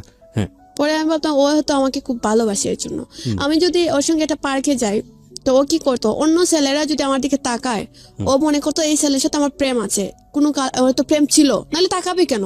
ডাইরেক্ট ও ছেলে আমাকে বলবে এইখানে দাঁড়া, আমি আসতেছি। এই ছেলেকে গিয়ে জিজ্ঞাসা করবে, উনি যদি আমাকে চিনে বলবে হ্যাঁ চিনি, না চিনলে তো আর বলবে না। উনি কি বলে না বলে সেটা জানি না, এসে আমাকে বলবে এই ছেলে বলছে কি জানোস, তোর সাথে সম্পর্ক ছিল, তোরা নিয়ে এই করছে সেই করছে, দেখ তুই কত খারাপ। মানে এই নিয়ে যে জায়গায় যাবো ঝগড়া ঝাঁকড়ি, মানে এইসব করতে করতে লাস্টে আমি সত্যি যে ও আমাকে যে ভালোবাসে বা আমি যে ওকে ভালোবাসি সেই জিনিসটা উঠে যাচ্ছে। আমি এখন চাচ্ছি যে আমি শুধু এটা বলি যে ওর জীবন থেকে সরে গিয়ে আমি আমার জীবনটা নিজের মতন সাজাতে, কিন্তু ওকে কল না দিলে যেমন আমিও থাকতে পারি না, সারাদিন গেলে একবার না একবার আমার কল দিতে হয়। তখন আমি ভাবলাম আমি একটা ছেলের সাথে আমার একটু সম্পর্ক তৈরি হয়, ওর নাম ছিল স্বপন, ও একজন স্টুডিওর মালিক ছিল, সিলেটের বড় স্টুডিওর মালিক।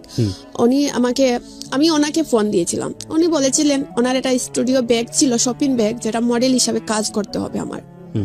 বলছেন যে আমার কিছু ব্যাগ বাইর হইবে দোকানের জন্য, তুমি এই ব্যাগের মধ্যে মডেল হিসাবে একটা শাড়ি, আমি তোমাকে শাড়িটা দিব, আর কিরকম কি করতে হবে সেটা আমি বুঝিয়ে, আর এটা মানে পাহাড়ের উপরে মানে সিনারিটা থাকবে, ছবিটা তুলবো। আমি বলছি আচ্ছা ঠিক আছে ভাইয়া। তাহলে বলছে যে মানে আমাদের সিলেটে এই যে মডেলটা যেরকম দাঁড়িয়েছিল ওনার ছবি দিয়েছে যে সেম এরকমই হতে হবে সবকিছু। তো আমি রাজি হয়েছি। এরকম করতে করতে ওনার সাথে একটু কথা বলতে বলতে আমি ওনার প্রতি একটু মানে বোঝা গেল যে ওনার প্রতি আমি একটু দুর্বল হয়ে যাচ্ছি। মানে উনি প্রায় সময় কল দিতেন রাতকে, যে তুমি কি করো, কেমন আছো, খাওয়া দাওয়া করছো, এরকমই। তো আমি এইসব কথা মানে কথা বলতে বলতে যেরকম মানুষের এটা অবস্থা হয়ে যায়। তো ওর যে স্বপন নামে যে ছেলেটা, ওর সাথে কথা বলতে বলতে মনে তখন বোঝা গেল যে দুলু কল দিলে আর আমার ওর সাথে কথা বলতে ভালো লাগতো না। আচ্ছা, তখন আপনি বেসিক্যালি স্বপনের প্রতি একটা ইমোশন তৈরি হচ্ছে। হ্যাঁ, তো ওই স্বপনের দোকানে আমি যাওয়া আসা করতাম ডিউটির পরে। আমি সকালে যখন ডিউটিতে যাইতাম ওর দোকানটা কিন্তু ফেলে রেখে, মানে ওর দোকানটা রাস্তার মধ্যে ক্রস করে যেতে হয়, আসতেও ওর দোকানটা ক্রস করে আসতে হয়, যাওয়া আসা ওর দোকানের নিচ দিয়ে যেতাম আমি। তো যে বেশিরভাগ যখন আসার টাইমে ওর দোকানে উঠে একটু কফি বা চাটা খেয়ে আসতাম। ওর দোকানে কাস্টমার অনেক থাকলে তো ছিল, না হলে গল্প বস করে চলে আসতাম, এরকমই। তো একদিন ও আমাকে অফার দিয়েছে, ও আমাকে খুব ভালোবাসে। তা আমি তো খুশি, কারণ ছেলে যে আমাকে ভালোবাসে। আমি ভাবছি মাঝে মধ্যে যে আমি যাকে পছন্দ করি, আমি তো বেশিরভাগ ছেলেদেরকে অফার করি, আমি পছন্দ করি। এখন থেকে এই ছেলে আমাকে ডাইরেক্ট অফার করলো, আমাকে পছন্দ করে, তাহলে তো খুব ভালো কথা। তো ছেলেটা শ্যামলা ছিল, কিন্তু ছেলে যে একটু প্রবলেম পায়ে ছিল সেটা কিন্তু আমি জানতাম না, কারণ ওকে সব সময় আমি বসাতে গিয়ে দেখতাম, ও বসতো, কেসে বসা ছিল। ওর পায়ে যদি প্রবলেম থাকে সেটা আমি কিভাবে বুঝবো? তো আমার সঙ্গে হাঁটতাছে না, ওর একটা পাও খাটো ছিল, একটা পাও লম্বা ছিল, এটা আমি জানি না।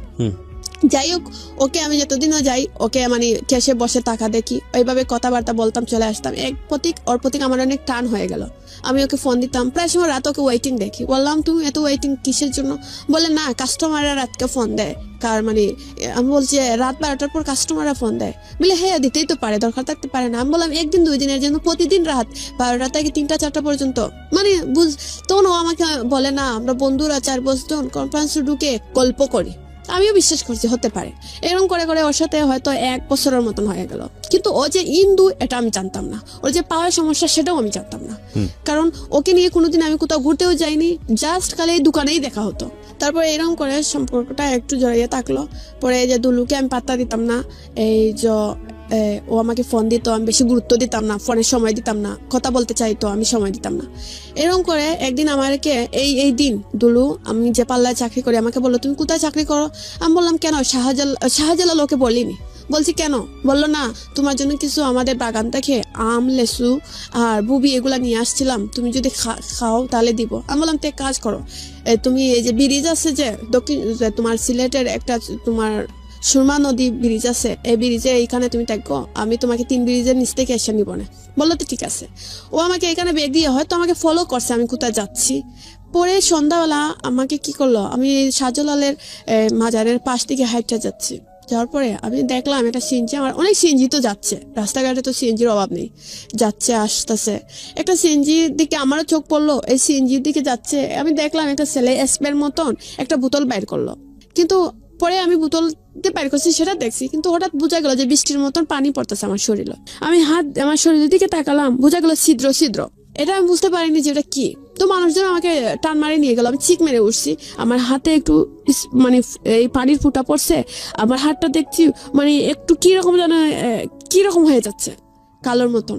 এখন আমি মানে জলদি মানে এই মানে একজন মাজারের এখানে অনেক লোকজন ছিল, ওরা আমার টান মারে নিয়ে বলে মেয়ে তুমি পানি দাও, শরীরে পানি দাও।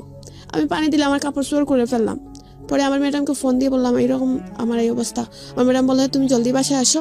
পরে নিয়ে আমাকে উসমানী মেডিকেল ভর্তি করে দিয়ে আসলেন। তখন আমি দুলুকে ফোন দিলাম, এরকম আমাকে নানি কে জানুন এরকম করছে। তো ও বললো তুমি তাকো আমি আসতেছি। ও জলদি আসলো, আসছে মানে আমাকে ডাক্তারকে বললো ডাক্তার আপনি দেখেন কি হয়েছে ওর, মানে ডাক্তারকে নিয়ে আসলো। ডাক্তারকে বলছে যে আপনি দেখো এটা কি বা কিতা আসে বিষয়। ডাক্তার বললো বেশি পুরো না, এটা মাত্র 9%, এটা কিছু হবে না। তো ও বাদে আমাকে পরের দিন বাম হাতে না, তখন আমার প্রথম মানে এই হাতে ছিল মানে একটু মানে বেশি না, মতো 1 ইঞ্চি মতন একটু। তখন আমি ভাবলাম তো আমাকে চাকরি ছেড়ে দিলাম। আমি দুলুকে বললাম এক কাজ করো আমাকে বাড়ি দিয়ে আসো, আমি বাড়িতে চলে যাব। ও বললো তো ঠিক আছে তুমি বাড়িতেই চলে যাও। এই রমজান মাস ছিল, আমি ভাবলাম তো বাড়িতেই থাকি, রমজান মাস বাড়িতে ছিলাম। তো আমার যে মামা একজন ছিল ওনাকে আমি বললাম যে মামা এরকম আমার বাড়িতে তো আর এই অ্যাসিডের কথা আমি বলিনি, বলছি যে আমি রান্না করতে গিয়েছি আর তেলের ফুটা হাতে পড়ে একটা পুষ্প। কারণ গ্রাম তো এইসব মানে সবাইকে বলিনি, যেমন ধর গার্জিয়ান আমার মা ছিল ওনাকে বলেছি, মানে একটা কুৎসা রটনা তৈরি হবে যে মেয়েটাকে অ্যাসিড মেরেছে, তার নিশ্চয়ই মেয়েটার কোনো না কোনো পরিচিত, যেমন গার্জিয়ান ছাড়া মা বা খালা এরকম আত্মীয় ছাড়া মানে অন্য কাউকে এটা বলতে যায়নি। তারপর পরে গ্রামের মানুষ তো এই পেপারে হয়েছে, ওরা আসছে, আচ্ছা পেপারও বাইর হয়েছে, গ্রামের সবাই আসছে এই সুমি তুই পাল্লা চাকরি করতে তোর বুঝি এরকম আমি না গোসু না কই আমার হইলে তো আমার শরীর দেখা যেত কই আসো তোর শরীর নাই, কিন্তু একটা মেয়ে বিশ্বনাথের বাড়ি আবার বিউটিশিয়ান এরকম হয়েছে, কিন্তু খেয়ে আমি বললি আমি বলতে পারি না কে। পরে এরকম পরে এই হাতে আমার গ্রামের বাড়ির যারা জিজ্ঞেস করলে সুমি তোর হাতে একটা স্পট কিসের, আমার যে রান্না করার গিয়ে তেলের ফুসকা পরে এরকম হয়ে গেছে কহ। তখন এটা বেশি কিছু না, মানে 1 ইঞ্চি পরিমাণ হয়েছে। পরে আমি 1 মাস ছিলাম এখানে, 1 মাস থাকা সত্ত্বেও আমার বাড়িরই একটা শাহিন নামে একটা ছেলের সাথে সম্পর্ক হয়ে যায়। ও আমাকে ফোন দিত, খুব দেখাশোনা করতো, রমজানে ছিলাম যে আমাকে খুব মানে বলতো নামাজ পড়ো, রোজা রাখো, এরকম করো। তো ওর সাথে একটু আমার কথা বলে ওর সাথে একটা সম্পর্ক তৈরি হয়ে গেল। ও আমাকে বলছে তোমাকেও আমি ছোটবেলাতেই খুব ভালোবাসি, কিন্তু তোকে তো বলি না কারণ তুই খুব চঞ্চল, কোনো কথাই বুঝোস না, এর জন্য তোকে আমি বলতে চাই না, কারণ তোকে বলবো তুই আবার সবার কাছে বলে দিবে। এখন তো বোঝা গেল তুই বললেও কারোর কাছে বলবে না, এখন তোর বুদ্ধি হয়েছে। তখন আমার বয়স 16 এরকম হয়ে গেছে। তো দুলু পরে আমাকে ফোন দেয়, এরকমই দিত, আমি ধরতাম না, কারণ বললেই বলতাম যে আমি ব্যস্ত আছি, বা আমি গ্রামে এত কথা বললে আমার মামা তারা বা নানা তারা কি বলবে, আমি এত কথা বলতে পারবো না, কারণ এই গ্রামের সব মেয়েরা মোবাইল চালায় না, আমি চালাই, এটা তো সব অবশ্যই খারাপ জিনিস না। তো ও আমার তেমন কথা বলতো না। এখন ভাবলাম 1 মাস থাকার পরে ভাবলাম আমি একটা অন্য জায়গায় পার্লারে চলে যাই। তখন সিলেট তোমার দুলহান বিউটি পার্লার উপশহর ছিল, ওনার পার্লারে আমি আগেই কাজ করেছি 2 বছরের মতন। ও তারপরে ওনার কাছে আমি চলে যাই, ওনার পার্লার গেলে হয়তো আর আমার শত্রু কে আছে আমি তো জানি না, ভাবছি না আমার শত্রুকে, এটা আমি জানি না। তো দুলু বললো তুমি এক কাজ করো, এই পার্লারেই চলে যাও, এটা উনি তোমাকে দেখে শুনে ভালো রাখতে পারবেন। তার মানে আপনি এই যে প্রথমবার আপনার গায়ে যে অ্যাসিড মারার চেষ্টা করা হলো, তখনও আপনি সচেতন হননি, তখন আপনি বুঝেননি যে না আপনাকে এটা চেষ্টা করা হচ্ছে এবং এর না। পেছনে কে দায়ী হতে পারে? না, আমি এটা কিছু আমি ভাবছি হয়তো ছেলেরা মনে হয় রাস্তাঘাটে যাওয়ার পথে একটু ডং ডাং এইসব করে গেছে। ওকে, তো আমি তারপর বুঝতে তারপর হ্যাঁ পারি। দুলুর সাথে কথা হচ্ছিল, তারপর দুলু বললো তুমি এই জায়গায় চলে যাও, এই জায়গায় গেলেই ভালো হবে তোমার জন্য, তুমি তো যেতেই চাকরি ছাড়া কিছু বুঝো না, তো চাকরি করো। আমি ভাবলাম তো ঠিক আছে। তখন দুলু দেখা গেল আমি তো এই জায়গায় যাওয়ার পরে একটু শরীর টরিল আমার বেড়ে গেল, আমি একটু নিজের যত্ন নিতে পারতাম, মানে মোটা হয়ে গেছিলে। মোটা মানুষের যদি বডি হয়ে যায় তখন তো স্বাভাবিক একটা মানুষ চেঞ্জ হয়ে যায়। হুম। তখন ও আমাকে দেখার পরে দিন দিন বোঝা যাচ্ছে যে ও খুব আগ্রহী আমার প্রতি। মানে ও আমাকে বলতেছে সুমি এখন কিন্তু সত্যি তোমাকে বিয়ে করব। হুম। আমি মনে করি তুমি তো সবসময় বলো আর করো না, মিথ্যা আশ্বাস দাও। কয় না এখন তোমাকে সত্যি বিয়ে করবো, এখন তুমি আমার বউর মতনই হয়েছ। আমি বললাম তা আচ্ছা তুমি আমাকে বিয়ে করবা যখন তারা করে ফেলো। বললো আচ্ছা একটু সময় নাও, আমি করবো তোমাকে বিয়ে। এটা দুলু বললো আবার? হ্যাঁ। তখন আমি আবার ভাবলাম, আমি এটা কিন্তু ওকে সিরিয়াসলি বলিনি যে তুমি আমাকে বিয়ে করো, কারণ আমি জানি ও বেইমানি কথা বলে। তো আমি ভাবছি এইটা ওকে বললাম, আমি তো মনে মনে ভাবছি তোমাকে তো আর করবো না আমি। তো এইভাবে একটা যে ছেলে যে বলছে আমি আমার বাড়িতে সম্পর্ক হয়েছিল, ওর সাথে আমি প্রায় কথা বলতাম, ওর সাথে দেখা সাক্ষাৎ তো আমার রেস্টুরেন্টও করতাম। উপশহরে একটা সাফরাং রেস্টুরেন্ট আসলো, এটাতে দেখা করতাম। তো পার্লারের মেয়েরা বলতো কি রে তোর দুলু চাইতে এটা অনেক ফর্সা, কিন্তু দুলু কিন্তু স্মার্ট। আমি পার্দে ভাবতাম ধরো স্মার্ট আর টিস্মার্টে কি হয়েছে, আসলে হয়েছে মানুষ ভদ্র থাকতে হবে। পরে ও সবাই বলতো না এই যে ছেলে আছে মানে ওকে মেয়েদের মতন দেখতে লাগে, ফর্সা বেশি ছেলেরা সুন্দর না দেখতে, এরকম মেয়ে ও আমার লগের যারা এরা বলতো। তারপরে ওদের কথা আমি কান দিতাম না, কারণ খালি যে মানে স্মার্ট হয়ে গেলে ভালো হয়ে যায় তেমন তো কিছু না, মনটা তো থাকতে হবে। এখন আমি ও যে ছেলের সাথে সম্পর্ক করছি ওর সাথে আমি একটু ফোনে কথাবার্তা সবই বলে থাকতাম। ওন দেখা গেল যে ছেলেটার সাথে আমি কথা বলি সম্পর্ক করছি, ও আমাকে অনেকভাবে বুঝাইতো, সব কিছুতে বুঝাইতো যে তুমি এরকম চলো না, এরকম করো না। বা আমি যখন একটু খারাপ আচরণ করি, মানে আমার একটু রাগ ছিল, যে কোনো মানুষের সাথে ফট করে রাগ উঠে গেলে খারাপ আচরণ করে ফেলতাম, তো বলতে এইসব করো না মানুষ কষ্ট পাবে, এরকম করে আমার মানে অনেক ভাবে বুঝাইতো। মানে আমার মনে হল আমি তখন আর দুলুর কথা ভুলেই গেছি, আমার দুলুকে আর মনেই পড়ে না। আমি তখন আমার মনে হয়েছিল যে ওকে আমি ভালোবাসি, আমি ওকে মিনিট মানে ঘন্টা পর পর কল দিতে থাকি, রাত 2টা-3টা পর্যন্ত কথা বলতাম। দিলু ফোন দিয়ে ওয়েটিং দেখতো, আবার কার সঙ্গে কথা বলছো, কেন আমার মার সঙ্গে, আমার মার ফোনে ফোন দিত ওয়েটিং না, তো বলতো এই তুমি তা কথা বললে, আমি কয় আম্মার সাথে কথা বললে আরেক জায়গায় বলছিলাম, বললো ফোন বন্ধ কর। এইসব করা চাইতে আমি কি করলাম, এর কথা তো ফোন বন্ধ করতে হবে, তাহলে আমি আরো একটা সিম কিনে ফেলি। অন্য একটা সিম কিনে ফেলছি, তো এই ফোনে তার ওয়েটিং দেখে না, আমি সেই সিম দিয়ে কথা বলতাম যাকে পছন্দ করতাম আমি। ওর নাম শাহিন ছিল। তো শাহিন আমাকে বললো সুমি তুমি এক কাজ করো, তুমি এইখানে যেহেতু উন্মুক্তি ভর্তি হয়েছো, তুমি মেট্রিকটা দেওয়ার পরে আমি তো ঢাকা ভার্সিটি পড়ি, তোমাকে এই ঢাকাতে আমি না ভর্তি করাবো, আর এখানে তুমি পড়ালেখা করবা, তোমার স্বপ্ন পূর্ণ হবে, আর তোমার শত্রুও যদি তাকে, শত্রু বলতে কেউ তাকে তারাও খুঁজে পাবে। কিন্তু আপনি কি তখনও দুলুকে বিয়ে করতে চাইতেন? না, আমিও তখন চাইতাম না। তখন কি দুলুকে আপনি বলে দিয়েছিলেন যে না এবার? ভুলে যাইনি। না ভুলে না, আমি বলতে চাচ্ছি তখন কি আপনি দুলুকে বলেছিলেন যে ঠিক আছে তুমি আমার রাস্তায় আর এসো না, আমি আমার রাস্তা, তোমার রাস্তা আলাদা আলাদা হয়ে গেছে? না, এসব কিছু বলেন নাই। তার মানে দুলু তখন আপনাকে লাভ করে চলতো, হ্যাঁ, এবং আপনিও মাঝে মাঝে দুলুর কাছে ফিরে যাইতেন? হ্যাঁ, এরকমই যাইতাম। ইন দ্য মিন টাইম অনেক ছেলে এসছে টুকটাক, কিন্তু অল্প সময়ের জন্য। এই যে এই সময়ের কথা আপনি বলছেন যে শাহিনের প্রতি যখন আপনার ভালো লাগা ছিল তখন দুলু আপনাকে নক দিত, তার মানে দুলুর সাথে আপনার যেহেতু ছাড়াছাড়ি হয়নি, দুলু চেষ্টা করে যেত যে না, এবং আপনি যে একটা ছেলেকে ভালোবাসেন এটাও আপনি দুলুকে বলতেন না? না। ওকে, তারপর একদিন দুলু কি করছে, ও কিন্তু বুঝতে পারে ও তো খাটো ছেলে, অনেক বুদ্ধি, ও ভাবে যে এরকম তো ওয়েটিং থাকার কথা না, নিশ্চয়ই সিম আর ওটা ইউজ করে। ও কি করলো, একদিন পার্লারের রাস্তার সামনে, ও তো জানে দুপুরে বাসায় আমি খাইতে থাকবো, সিনজি নিয়ে খাড়াও বসে আছে, সিনজি সহ। এখন আমি ভাবলাম একটা সিনজি আছে তো স্বাভাবিক রাস্তার মধ্যে থাকতেই পারে, আমি সিনজিটা ফিসে রেখে সামনে হাত দিলাম, ও ডাইরেক্ট আমার হাত সহ ব্যাগ সহ টান মারিয়া সিএনজি টুকালো। বললো এই এমন খারাপ বাসায় বকা দিয়ে বললো ফোন বাইর কর। আমি বললাম কেন? ফোন বাইর কর, তোর খবর এটা পাইছি তোর ফোনে বুঝে 2টা সিম আছে। আমি বললাম তুমি বিশ্বাস করে যে নেটওয়ার্ক একটা, 2টা সিম থাকলে তো নেটওয়ার্ক 2টা দেখাইতো। বলতো না তোর ফোনে 2টা সিম আছে। তো কি বলছে, ব্যাটারি খুলে 2টা সিম পাইছে। তারপরে আমার খুব মায়ের দর করছে রাস্তার মধ্যে না, গাড়ির ভিতরে আমার একটু চুলেদের টাইনা ডুসাইয়া ডাসাইয়া আমি কান্না শুরু করছি। আপনি তো ছেলেটাকে ভালোবাসেন না, এটা আপনি তাকে কেন বলতেছিলেন না? বলে দিতে পারতেন যে আমি তোমাকে ভালোবাসি না, তুমি আমার পিছনে ঘুরো না। আমি ওকে ভালো ঠিকই বাসি না, কিন্তু ওই যে একটা জিনিস করার পর তাকে এই ব্যাপারে আমার একটু টান হয়ে গেছিল। ও মানে আপনি বলতে চাচ্ছেন যে বিবাহ বহির্ভূত একটা অনৈতিক সম্পর্ক আপনাদের ছিল ওর সাথে, যে কারণে ওর প্রতি আপনার একটা মায়া জন্মে গিয়েছিল। হ্যাঁ, কিন্তু ওকে আমি স্বামী হিসাবে চাইনি কখনো। স্বামী হিসেবে চাননি মানে কিন্তু বিয়ে করার কথা বলে রাজি হতেন তো? বিয়ে যখন প্রথম গ্রামের মেয়ে ছিলাম, এত ছোট ছিলাম, তখন যে আমি ওকে বলতাম তুমি আমাকে বিয়ে করো, ও তো আমাকে পাত্তা দেয়নি। এখন আমি একটা সুন্দর স্মার্ট মেয়ে হয়ে গেছি, এখন আমাকে ও বিয়ের কথা বলে আমি কেন রাজি হব? এটা আপনার চিন্তা ভাবনা ছিল? হ্যাঁ। আচ্ছা, তারপর? ও সিএনজির মধ্যে আমাকে অনেক মারধর করলো, করার পরে আমাকে বলে এই লাম ফোন নিয়ে গেছে, নিয়ে তখন আমি ওকে সিএনজি দিলাম। আমি বলছি যা, অনেক খারাপ ভাষায় বকা দিয়ে বলছি যা চলে যা, তুই যে একটা খারাপ মেয়ে এটা আমি বুঝে বলছি বলে আমাকে লামাইয়া দিয়ে আর ফোনটা নিয়ে চলে গেছে। আবার এদিন রাত কি করলাম, ম্যাডামের ফোন থেকে ওকে ফোন দিলাম, দিয়ে বললাম তুই আমার ফোনটা দিবা না? বললো তুই কালকে সকালে আমার দোকান থেকে এসে নিস। এই সিলেট থেকে আমি সকালে আবার বিশ্বনাথ গেলাম, গিয়ে ফোন নিয়ে আসলাম। বললাম ফোনে কিছু পেয়েছো? বললে না কিছু তো পাইনি, কিন্তু একটা ছেলে এই নম্বরে ফোন দিয়েছে। আমি বললাম দেখো এই ছেলেটা কে, কিন্তু এই ছেলেটা সব জানতো দুলুর ব্যাপারে। উনি মানে চাচ্ছেন যে আমি দুলুর কাছ থেকে আলাদা হলেও মানে খুব ভালো হবে। তো তারপরে আমাকে বলো ফোন নিয়ে নিয়ে শেষ। হোয়াটসঅ্যাপের মধ্যে এমন একটা খারাপ ছবি দিয়েছে, আমি তো আর জানি না হোয়াটসঅ্যাপে প্রোফাইল পিকচার কি। আমার ফ্রেন্ডরা ফোন দিয়ে বলে এই একটা ছেলেরে কি তোর গালের মধ্যে কিস করে আছে, এই ছেলেটাকে পিচ্ছি লাগে। আমি বললাম কই, দেখি ওই একটা খারাপ পিক দিয়ে প্রোফাইলে রেখে আছে।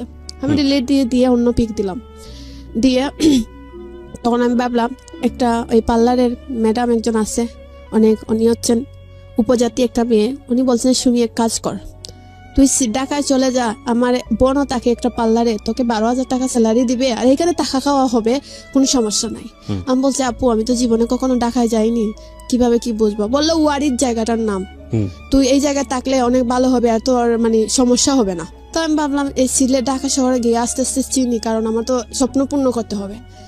তারপরে আমি একদিন দুপুরে খাওয়া দাওয়া করে যাচ্ছি বাসায়, রাস্তায় আসার সময় একটা সিএনজি পিছনে ছিল, আমার পিছনে ছিল। এই সিএনজিটাকে আমি 3 রাস্তার মাঝখানে রেখে আসছি। আমাকে দেখে আমি সিএনজি ভাই তাকিয়েছি। এই যে আগের ঘটনার পরে আমি সিএনজি দেখলে ভয় পাইতাম, সিএনজি যদি দেখি আমার পাশে দিয়ে যায় আমি কেউ বাসার গেটের ভিতরে ঢুকে যেতাম। তো এই সিএনজিটা যে খাড়া, আমি বারবার তাকাচ্ছি এই সিএনজিটা রাস্তার মাঝখানে খাড়িয়ে আছে কি রকম। তারপর আমি ওয়ালের পাশে যাচ্ছি আর সিএনজিটা মনে হচ্ছে স্পিডে আসছে আমার দিকে। তো আমার ভিতরের মধ্যে ভারী মারতেছে, আমি তো এমনিতে সিএনজি দেখে ভয় পাচ্ছি আর ভাবতেছি এই সিএনজিটা এইরকম মতো সময় দাঁড়ানো ছিল, আমাকে দেখার পরে এত স্পিডে আসতেছে কেন। পরে একটা ছেলে দেখছি গাড়িতে মধ্যে, একটা ছেলেই আমি দেখছি। তো ওই ছেলেটা শুধু হাত বাড়ি করছে আর আমি তো আমার ভিতরের মধ্যে বাড়ি মেরে দিছে। তখন আমি অন্ধ হয়ে গেছি এই ছেলেটাকে দেখে, হাতটা বাইর করছে এটা শুধু দেখে আমি অন্ধ হয়ে গেছি। তখন আমি দেখছি কিছু পানি গেটের মধ্যে পড়ছে, গেটগুলোর রং ছুটে যাচ্ছে। তো আর আমার কিছু কাপড় পিছনে ছিদ্র হয়ে গেছে, আর আমার পিঠের মধ্যে একটু উন্না ভিজে পিচটা একটু ফুলে আছে। আমি কি করছি, তাড়াতাড়ি গিয়েছি পার্লারের ভিতরে, গিয়ে সবাইকে কান্না করে বলছি এরকম আমি আসার সময় কি হয়েছে। সবাই মানে বলতেছে তোর সাথে কোনো শত্রু লেগে গেছে, তুই এক কাজ কর তাড়াতাড়ি, তুই সিলেটও থাকতে পারবে না, তুই কর মানে তোর বাড়িতেই চলে যায়। তার মানে সেকেন্ড টাইমও আপনাকে অ্যাসিড মারতে গিয়ে তারা সফল হয়নি? হ্যাঁ। ওকে। তারপর ম্যাডামকে বলছি ম্যাডাম আমি চলে যাব। আমি তখনও আপনি সন্দেহ করছিলেন না যে কে এই কাজটা করতেছে? না, তখন একটা ছেলে আমাকে রং নাম্বারে ফোন দিয়ে অনেক হুমকি দিত, প্রায় মাঝে মধ্যে দিত ফোন, 1 মাস 2 মাস পরে হুমকি দিত, বলতে মেয়ে তুই আমার সঙ্গে যদি প্রেম করস না তোকে আমি দইরা নিব, সেই করবো। আমি মানে মাঝে মধ্যে ও ছেলেকে সন্দেহ করতাম, ভাবতাম ও ছেলে আমাকে হুমকি দিয়ে তাহলে এইটাই মনে হয় কাজ করে। তো আমি দুলুকে বলতাম দুলু একটা ছেলে মাঝে মধ্যে আমাকে না এরকম ট্রেড দেয়, আমাকে রাস্তা থেকে দইরা নিবে, এই করবে সেই করবে। বলে আচ্ছা এই ছেলের নাম্বারটা দিস। আমি বললাম আচ্ছা। তো পার্লার ছেড়ে দিব আমি জানুয়ারির 1 তারিখ, আর আছে মাসের 15 দিনের মতন। একদিন সকাল আমি পার্লারে আসছি, যে পার্লার তো সকালেই খুলি, একটা ছেলে আমার পার্লার খোলার 2 মিনিট পরে ঢুকছে পার্লারের ভিতরে, ঢুকে বলতেছে একটা মগ ছিল টিয়া কালারের মগ হাতে। তো ওই ছেলেটা ঢুকছে, কারণ আমি ভাবলাম আমি গ্লাসে চাইয়া দেখতেছি পিছনে ছেলেটা হয়তো আমাকে দেখতে পারতেছে না, কিন্তু গ্লাসে চাইলে পিছনের সাইডে কি হচ্ছে দেখা যায় একটু, দরজার সামনটা। তো ছেলের হাতে টিয়া কালার মগিটা আমি দেখতে পারতেছি। ছেলে আমাকে ডাকতেছে আপু একটু এই পার্লারের বিজনেস কাজটা আমাকে দেন। আমি বলছি ভাই এই যে আপনার হাতের সামনে এইখানেও। আমি দেখতেছি ও হাতে নিয়ে আবার রেখে দিয়ে বলতেছে খুঁজে পাচ্ছি না। তো আমার ভিতরের ভয় রেখে গেল, কই ওর চোখের সামনে, অথচ কার্ডটা হাতে নিয়ে আবার টেবিলে রেখে বলে আপু পাচ্ছি না আপনি দেন আসে। তো আমি বললাম ভাইয়া সামনের দোকানে ম্যাডামের স্বামী বসে আছেন, ওনার কাছে যান, উনি দিবেন না। এই কথা বলতে ও দূরের স্পিডে বাইরে হয়ে চলে গেল। তখন আমি আর তো ভাবছি, অতটা চিন্তা করিনি যে কেন আসলো, কেন গেল। কিন্তু মগটা আমি দেখছি। আমি আমার ম্যাডামকে বলছি যেদিন আমি ডিসেম্বরের 22 তারিখ, এদিন আমাকে দুলু 3 দিন আগে আমার ফোনটা নিয়ে নিছিল রাস্তা থেকে, এইরকমই নিয়ে আমার ফোনে অটো রেকর্ড ফেলে রেখে দিয়েছিল। আধা ঘন্টার ভিতরে নিয়েছিল, আমার কাছ থেকে মারধর করে, আধা ঘন্টা পরে আবার এনে দিয়েছিল। দিয়ে ও যে একদিন নিয়েছিল সিএনজির মধ্যে মারধর করে, এই দিন বুঝি অটো রেকর্ড লাগাই গেছিল আমার ফোনে। আমি তো বলতে পারি না, বুঝতেই পারিনি। তো অতদিন যে কথা বলছি সবটা অটো রেকর্ড হয়ে আসলো। অ্যাক্সিডেন্টের 2-3 দিন আগে এই ফোনটা আবার নিয়েছিল, নিয়ে সব কথাবার্তা শুনে আবার ফোন এনে দিয়েছে। দিয়ে বলছে, সুমি খুব ভালো থাকো, মারছি, মনে কষ্ট পাইও না। তো আমাকে সেদিন বলে, তোকে আমি একটা কথা বলি, তুই কি আমাকে সত্যি বিয়ে করবে? আমি বললাম, তুমি বিয়ে করবে আমাকে? বললো, হ্যাঁ করবো। তোকে আমি 5 দিনের সময় দিলাম, তুই রাজি হস কিনা আমার জানাইস। আমি তখন বলছি, তুমি কি আমাকে বাড়িতে নিবা? বললো, না বাড়িতে নিব না, তোমাকে বাসা ভাড়া দিয়ে রাখবো, লুকাইয়া বিয়ে করবো। আমি বলছি, বাড়িতে নিবা না, আবার লুকাইয়া করবা, তাই আমি তোমার সঙ্গে বিয়ে বসবো না। আর যেদিন বাড়িতে নিতে পারবা সেদিন বললো সেদিনই বিয়ে করবো। তো বললো, সে ওই কথায় রয়ে গেল, আমি ওই কথায় রয়ে গেলাম। ডিসেম্বর রাত 8টার দিকে আমি একটু গোসল করেছি। আর গোসল করার পরে অটোমেটিক মনে হয়েছিল যে আমি সজাগের মধ্যে ঘুমিয়ে যাচ্ছি, এরকম। তো আমার কাছে এই স্বপ্নের মধ্যে এই মগটাই আমি দেখতে পারতেছি, যে টিয়া কালারের মগ দোকানের ভিতরে নিয়ে ঢুকছিল, এই টিয়া কালার মগটা। আমি ফাল মারি উঠছি, উঠার পরে আমি ভাবছি যে সবাই বুরকা টুরকা পরে বলছে দোকান লাগাই যাইবে, তো আমিও লাগাইয়া দিছি বুরকা লাগাইয়া, আমিও বাইরে আছি। তো আমার একটা মেয়ে ছিল, ও আমাকে খুব পছন্দ করতো। ও বলতে, সুমি আমার বাসায় আজকে থাকবে না। আমি বললাম, না বোন, চলে যাচ্ছে, অন্যদিন থাকবো। তো আমি রাস্তা বাইরে দিয়ে আসছি। সেদিন আমি মনে আছে আমার হাতের মধ্যে আমার ম্যাডাম একটা ব্যাগ ধরাইয়া দিয়েছিলেন, আলুর ব্যাগ। আর ম্যাডামের হাতে আমি এই দিন ম্যাডামকে পিছনে রেখে স্পিডে হাঁটতে চাচ্ছি যে বাসার ভিতরে ঢুকে যাব। আমি পাগলের মতন আসতেছি যে বাসার ভিতরে ঢুকে যাব, এইভাবে ম্যাডামকে পিছনে রেখে গেটের সামনে আসছি। এসে আমার মুখে মেকআপ করা আসলো, মাস্ক পরা ছিল, এটা খুলে ফেলছি। খুলে ফেলে আমি গেটের ভিতরে ঢুকছি। পাশে আমি এই চোখটা আমার এই মগের দিকে চলে গেছে। আমি দেখতেছি একটা ছেলে আমার পাশে এই গেটের ভিতরে আড়ালে দাঁড়িয়ে আছে, এই মগটাই হাতে। আমি ভাবলাম যে এই স্বপ্নেই দেখলাম এই মগ, আর সেদিন আমার দোকানের ভিতরে এই মগটা নিয়ে গেল। এইটা ধুন্দে পড়ে গেছি, ধুন্দে পড়ে এই ছেলেটার দিকে তাকিয়ে আছি, তারপর কিছু বলতে পারি না। পরে আমি এক পর্যায়ে 5-6 মিনিট পরে দেখি চারদিকে দুমা, আর আমি চিকরাইতেছি, কাউকে পাইতে পারতেছি, কাউকে আমি পাচ্ছি না খুঁজে।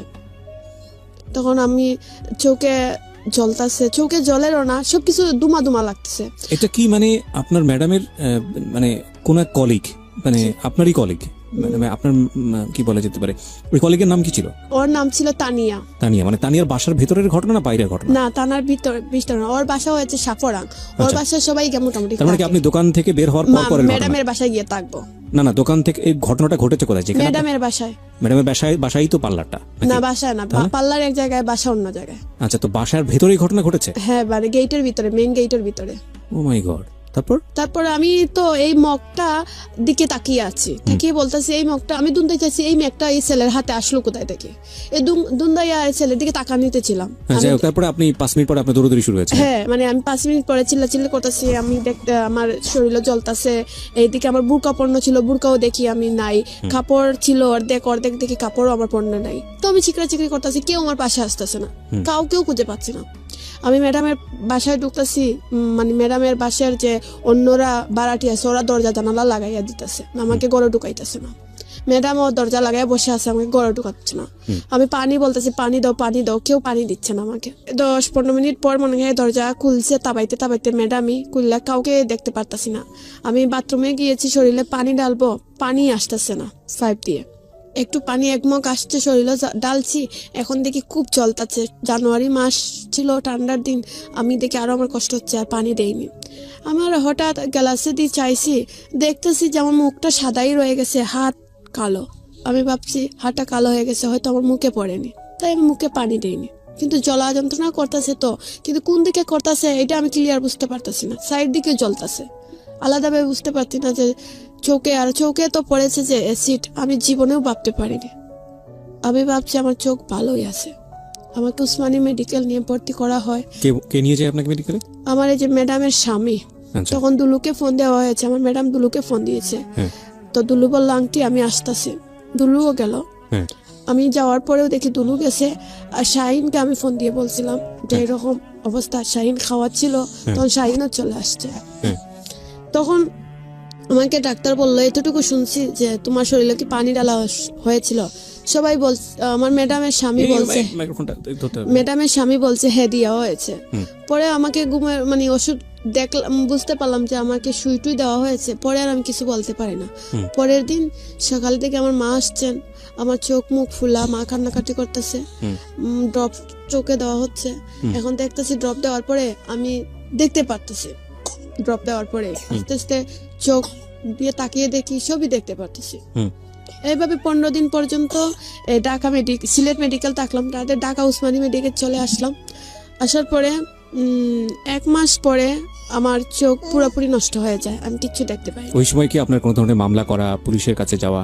পুলিশ ছিল, পুলিশ উসমানী মেডিকেল যখন ভর্তি ছিলাম পুলিশ যাওয়া আসা করছিল, আমাকে বলছিল যে এইটা কে বা কারা করছে তুমি জানো? আমি বললাম স্যার এরকম তো কেউ আমার শত্রু নাই। তখন বলছে তোমার কি মনে হয় দুলু এই কাজটা করতে পারে? আমি বললাম স্যার ও আমার বিপদ শুনে দৌড় মারিয়ে আসছে, ও কিভাবে করবে আপনি বলেন? ও কেন আসবে বলেন? ও তো দেখেন আমার যতটা বিপদ হয় এই সিলেট শহরে ওই পাশে এসে দাঁড়ায়। আমি মানে বিশ্বাস করতে পারি, মানে কল্পনা করেনি যে ওর দ্বারাই কাজ হয়। হ্যাঁ। পরে আমাকে পুলিশ বলতেছে, আমি পুলিশ তাদেরকে অনুরোধ বললাম যে স্যার আমি জীবনে কোনোদিন বিশ্বাস করবো না দুলু এই কাজ করতেই পারে না, আমি বিশ্বাস করি না। তখন পুলিশ তো তদন্ত করতেছে আর আমাকে বলছে তোমাকে কোন নম্বরে বললা তোমাকে টের দেয়? তো 506 সেটা বলিনি, বলছি 509, বলছি এই নম্বরটাই। কিন্তু এটা ছিল দুলুর পার্সোনাল নাম্বার, এই নম্বরে শুধু আমাকেই কল দিত, আমার ম্যাডামকে কল দিত। তো পুলিশ তো এই নম্বরটা বন্ধ, আবার কাকে খুঁজবে? বলতেছে এই নম্বর বন্ধ। এই নম্বর আবার আমার দুলুই পুলিশের গাড়িতে বসে আসামি খুঁজতেছে, কে বা কারা করলো খুঁজতেছে। পুলিশকে বলতেছে স্যার এই নম্বরে ডিস্টার্ব যখন করে থাকে তো ও শুনে বলছে এই ছেলেটা গাড়ি চালায়, গাড়ি স্টেশন যায়, মানে বিভিন্ন জায়গা পুলিশকে নিয়ে যাচ্ছে। কতদিন লেগেছিল এই যে কাজটা দুলু করেছে এটা বের করতে? প্রায় 15-20 দিনের মতন। বুঝলো কিভাবে যে দুলু এই কাজটা করেছে? পুলিশ বললো আমাকে মেডিকেল, পুলিশ বলছে প্রথমই বুঝতে পেরেছে। পুলিশ স্যার যে উনি সুবিত্ত নাম ছিল, উনি আমাকে বলছেন যে সুমি আমি প্রথমেই বুঝতে পেরেছি, কিন্তু দেখলাম এখন যদি ওকে আমি ধরে ফেলি তো তোমার দৌড়াদৌড়িটা কে করবে? ওই যে ওষুধ বা ডাকায় নিয়ে এসব যাওয়ার মতন তো দেখছি লোক নাই, ভাবছি তোমাকে এটা দিক লাগাও তারপর এটা আমি ধরবো। পরে ও আমাকে ঢাকা মেডিকেল নিয়ে গেল, আমার মা সহ ও দুলুও গেল আমাদের সঙ্গে, নিয়ে ঢাকা মেডিকেল ভর্তি করে চলে আসলো। 3 দিন পরেও আসার কথা ছিল ঢাকা মেডিকেল, আসতেছে না। পরে শুনি একটা পেপারে বার হইছে যে দুলু আমাকে অ্যাসিড দিয়েছে। পার্লারে মেয়েরা ফোন দিয়ে বলছে এই এরকম আমি বিশ্বাস করিনি, কিন্তু ওই যে স্যার উনিও আমাকে বলেন না। ওনাকে ফোন দিয়ে বললাম যে স্যার এরকম অবস্থা বুঝি, বললো হ্যাঁ সুমি ওই করছে। আমি বলছি না স্যার এটা মিথ্যা কথা, ও করতেই পারে না। বলছেন ও করছে আমি প্রথমে বুঝছি কিন্তু তোমাকে বুঝতে দেয়নি, আর এখনো ও করেছে এটাই সত্য। তখন আমি বিশ্বাস করিনি, কারণ আমার বিশ্বাস করিনি, একদম করিনি। আমি ভাবছি পুলিশরা হয়তো ওকে জুড়ে যাতে এইসব করাচ্ছে। পরে এরকম করে ও জেলেই ছিল প্রায় 2 বছর পর্যন্ত। আচ্ছা, ও স্বীকার করেছে পুলিশের কাছে? হ্যাঁ, ও নিজেই স্বীকার করেছে। 5 জন আসামি মিলে ও বলেছে যে স্যার ও নিজেই দিতে চেয়েছিল অ্যাসিডটা, ওর পায়ে পড়েছে। ও মানুষটি দেওয়ার আগে নিজে ট্রাই করেছিল যে সিএনজি থেকে আবর হয়ে ও চেহারাটা যেভাবে আমি দেখতে পাই না সেইভাবে ও আমাকে অ্যাসিড দিবে, কিন্তু সিএনজিতে কাপড়ে বাড়ি খাইয়া ওর পায়ে পড়েছে, সিএনজির ফুটফুট জ্বলেছে, আমার উপরে পড়েনি। কিন্তু এই ব্যাপারটা আমি জানতাম না, পুলিশ বলেছে আর ও নিজেই স্বীকার করেছে। বলছে তারপরে একটা ছেলে 15,000 টাকা দিবে বলে একটা ছেলেরে কন্ট্যাক্ট করে এই কাজ করছে। ওই সেই দুলুই, ওই আপনার হচ্ছে ওই যে সবুজ মগ ধরে যে ছেলেটা কাজটা করে, টিয়া কালার মগের যেটা, মোটামুটি 3 বার চেষ্টা করে ও এই কাজটা করেছে। প্রথমবার যে ও নিজে চেষ্টা করেছে, প্রথমবার 2 মানুষ 3 নম্বর বার বুঝি ও নিজে চেষ্টা করার পরে ওর পায়ে পড়েছে। আমাকে ছবিটা ইমোট দিছে, আমি বলছি তোমার পায়ে ব্যান্ডেজ কি? বলছে আমি মোটর বাইক অ্যাক্সিডেন্ট করেছিলাম। তো আমি এত গুরুত্ব নেইনি, কারণ আমি দেখতেও যাইনি, কারণ আমার যাওয়ার ইচ্ছুক নয়। এই আমার অ্যাক্সিডেন্টের 7 দিন আগে তখন শুনেছি পুলিশের কাছ থেকে ও নিজেই দিতে চেয়েছিল। তখন আমি ওর চেহারাটা দেখে ফেলবো দেখে ও আবর হয়ে গিয়ে চাইছিল শুধু হাত দিয়ে আইডিয়ার উপর দিবে। তখন এই মানে একটা খাফে বাড়িকে ওর পায়ে পড়ে যায় আর সিএনজির ফুট পুড়ে যায়। যে ছেলেটাকে ভাড়া করেছিল ওকে 15,000 টাকা দিয়েছিল, ওই ছেলেটাকে দ্বিতীয়বার চেষ্টাটাও করে, মানে আপনার সেকেন্ড টাইম চেষ্টা হয় তখন আপনার কাপড় চোপড় পুড়ে যায়। ওই সেকেন্ড টাইমও কি ও চেষ্টা করেছে নাকি অন্য ছেলেকে দিয়ে করেছে? আচ্ছা, তারপর পরে ওকে ধরে ফেললো পুলিশ? ধরে ফেললো। পরে মোটামুটি 2 নম্বর আসামিকেও ধরে ফেললো পুলিশ। ধরে ফেলে আমার দুলুকে বলছে, যা তুই যে ধরা খাইছে 2 নম্বর আসামিকে বল আর একটা কাজ করবে, সেই কাজটাও তুই করতে হবে ওকে। তুই 2 নম্বর বলিস, আসামি মানে যাকে দিয়ে কাজটা করাইছে এই হ্যাঁ, ছেলেটা? কারণ ওকে তো পুলিশ ধরতে পারতেছে না। রাইট। তখন পুলিশ বুঝি বলছে যে আমার দুলুকে, যে তুই যে ধরা খাইছো তো এইসব কিছু বুঝতে দিস না। আমি তো এইসব কিছু জানি না, আমি মেডিকেল ছিলাম, শুধু পুলিশ বললো এইসব শুনে আমি আমার মতন চিকিৎসা নিচ্ছি। ডাক্তার বলছে আমি বাঁচবো না, আমার মাকে বলছে এই পেশেন্ট বাঁচানো যাবে না, অনেক পুরা হয়ে গেছে, প্রায় 72% এই রোগী সম্ভবই না বাঁচানি, তোমরা দেশে নিয়ে আল্লাহ আল্লাহ করে ভালো মন্দ খাওয়াই দাও। তো আমার মা আর কিন্তু আমি দেখেছি আমি পুড়ে গেছি, টিকিট জ্বালা যন্ত্রণা অনেক হতো, কিন্তু আমার সবসময় মনে হতো যে আমি সবকিছু বুঝতে পারতাম, মানে আমার ফুসবুদ্ধি সবই ছিল। তখন আমার মা আমাকে কান্নাকাটি করতেছে, আর আমার এইসব দেখে কান্নাকাটি করতেছে। আমার মা বলে, আচ্ছা আমার মেয়ে যদি মরে যায় তো মরেও যাবে, আপনারা অপারেশনটা করেন। তখন 2 মাস পরে আমার অপারেশন হয়, সার্জারিং করা হয়।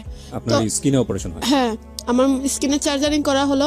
তখন ডাক্তার সার্জারিং করার পরেও মোটামুটি আমি সুস্থ, খাওয়া দাওয়া হাঁটা পড়া করতে পারতাম। কিন্তু মিন টাইম কি চোখটা নষ্ট হয়ে গেছে? হ্যাঁ, 2টা চোখই আমার নষ্ট হয়ে গেছে। তো পরে ডাক্তার বললো যাক মেয়েটার হায়াত আছে। তারপরে আমি এসির সাবাবাই ফাউন্ডেশন চলে আসি। হ্যাঁ। আসার পরে দুলু তখনও জেলে? হ্যাঁ, তখনও জেলে। আপনার মামলাটা কি আপনি করেছিলেন নাকি পুলিশ বাদী হয়ে? পুলিশ বাদী হয়, পুলিশ বাদী হয়ে আমার মাকে নিয়ে মামলাটা করেছে। আচ্ছা, তো আপনার মামলাটা হয়েছিল কত সালে? 2014 ডিসেম্বরের 22 তারিখ, মানে 15 সালেই। আর অ্যাসিড নিক্ষেপ করা হয়েছিল কত সালে? 2014 ডিসেম্বরের 22 তারিখ। মামলা ওই 22 তারিখই হয়েছে? 22 তারিখ না, পুলিশ বলছে 15 মানে 5 তারিখ থেকে, 15 সালে 5 তারিখ থেকে মামলাটা হয়েছে। 15 সালে কত মাসের 5 তারিখ? 2015 জানুয়ারি মনে হয় কি তারিখে এটার মামলা। তো আপনি অ্যাসিড ভিকটিম হয়েছেন কত সালে? আমি 2014 ডিসেম্বরের 22 তারিখ আমাকে। ওকে, তারপরে 2015 সালের প্রথম দিকে এসে মামলাটা হয়েছে? হ্যাঁ, ঠিক আছে। তারপরে মানে দুলু জেলই ছিল। এইভাবে আমি মেডিকেল মোটামুটি চলাফেরা খাওয়া দাওয়া করতে পারতাছি, মোটামুটি সুস্থ। কিন্তু আমার চোখের ডাক্তারের জন্য বারবার বিভিন্ন জায়গায় যাচ্ছে, কিন্তু ডাক্তাররা কোনো আশ্বাস দিচ্ছে না আমার চোখ ভালো হবে। বলছে এই চোখ পুরাই নষ্ট হয়ে গেছে, কি করার বাবা, কিছু করণীয় নাই। পরে লাস্ট ডাক্তার বললো একটা দেশের বাইরে গিয়ে একবার চেষ্টা করে দেখতে পারো। পরে আমার চেন্নাই যাওয়া হলো। চেন্নাই কি আপনাকে ফান্ড করেছিল কে? এটা বাইরে ডিস্ট্রিক্ট থেকে কিছু গেস্ট আসছিল, ওদেরকে আমি কান্নাকাটি, এটা অ্যাসিড সার্ভাইভার ফাউন্ডেশন থেকে। হ্যাঁ, ও এখানে আসলে মানে কিছু বেশি মানে কিছু আছে ফান্ড দেয় রোগীরাদের। ওই ফান্ড থেকে আপনি চেন্নাই গেলেন ট্রিটমেন্টের জন্য? হ্যাঁ, একটা মানে ভিজিটার ছিল, আমাকে ফান্ড দিয়েছে আমার অবস্থা বুঝে, যে আমি চোখের জন্য যারা আসতাম কান্নাকাটি করতাম যে আমার চোখ চাই, পৃথিবীতে আর কিছু না। তো কিছুটা মানুষের হয়তো দয়া লেগেছে, আমাকে চেন্নাই যাওয়ার মতন একটু কিছু টাকা এই মেডিকেল দিয়েছে, এর জন্য ওরা নিয়েছে। তো ও জেলে 2 বছরের মতন থেকে গেল। পরে একদিন আমার মা কোর্ট থেকে আসলো আমার সাক্ষী নিবে। তো আমার মা গেছে সাক্ষী দিবে। পরে আমাকে বললো জজ সাহেব যে তুমি আগামী মাসে এসে দিও, সময় খুবই কম। আমার মা সাক্ষী, পরে আমার সাক্ষীটা নিল না। পরে ও আমাকে বললো, ডাক মারি নিয়ে গেল, দুলু ডাক দিল এইদিকে আস। কোর্টের ভিতরে? হ্যাঁ, কোর্টের মানে যখন ওকে নিয়ে যাচ্ছে কোর্ট থেকে, যে আলাদা একটা জায়গার মধ্যে রাখে না, কোর্টে গেলে আমার পরে একটা রুমে না রাখে, যে এই রুমের মধ্যে ওকে নিয়ে যাচ্ছে। তো যে পুলিশরা ওরা নিয়ে যাচ্ছে, ও আমাকে ডাকতেছে। তো এই যে মনে পুলিশ ভাইকে বলছে একটু দাঁড়া করছে। পরে বলছে সুমি, তোকে তখন আমি ভালোবাসি, তুই আমার বিরুদ্ধে সাক্ষী দিবে? তো এইসব কথা বললো আমি তোকে খুব ভালোবাসি। তো এইসব বলার পরে আমার মনটা মনে হয় দুর্বল হয়ে গেল। আমি ভাবলাম ও আমাকে খুব ভালোবাসে। কি বলেন আপনি? মানে রূপ কথা তো হার মানাচ্ছে।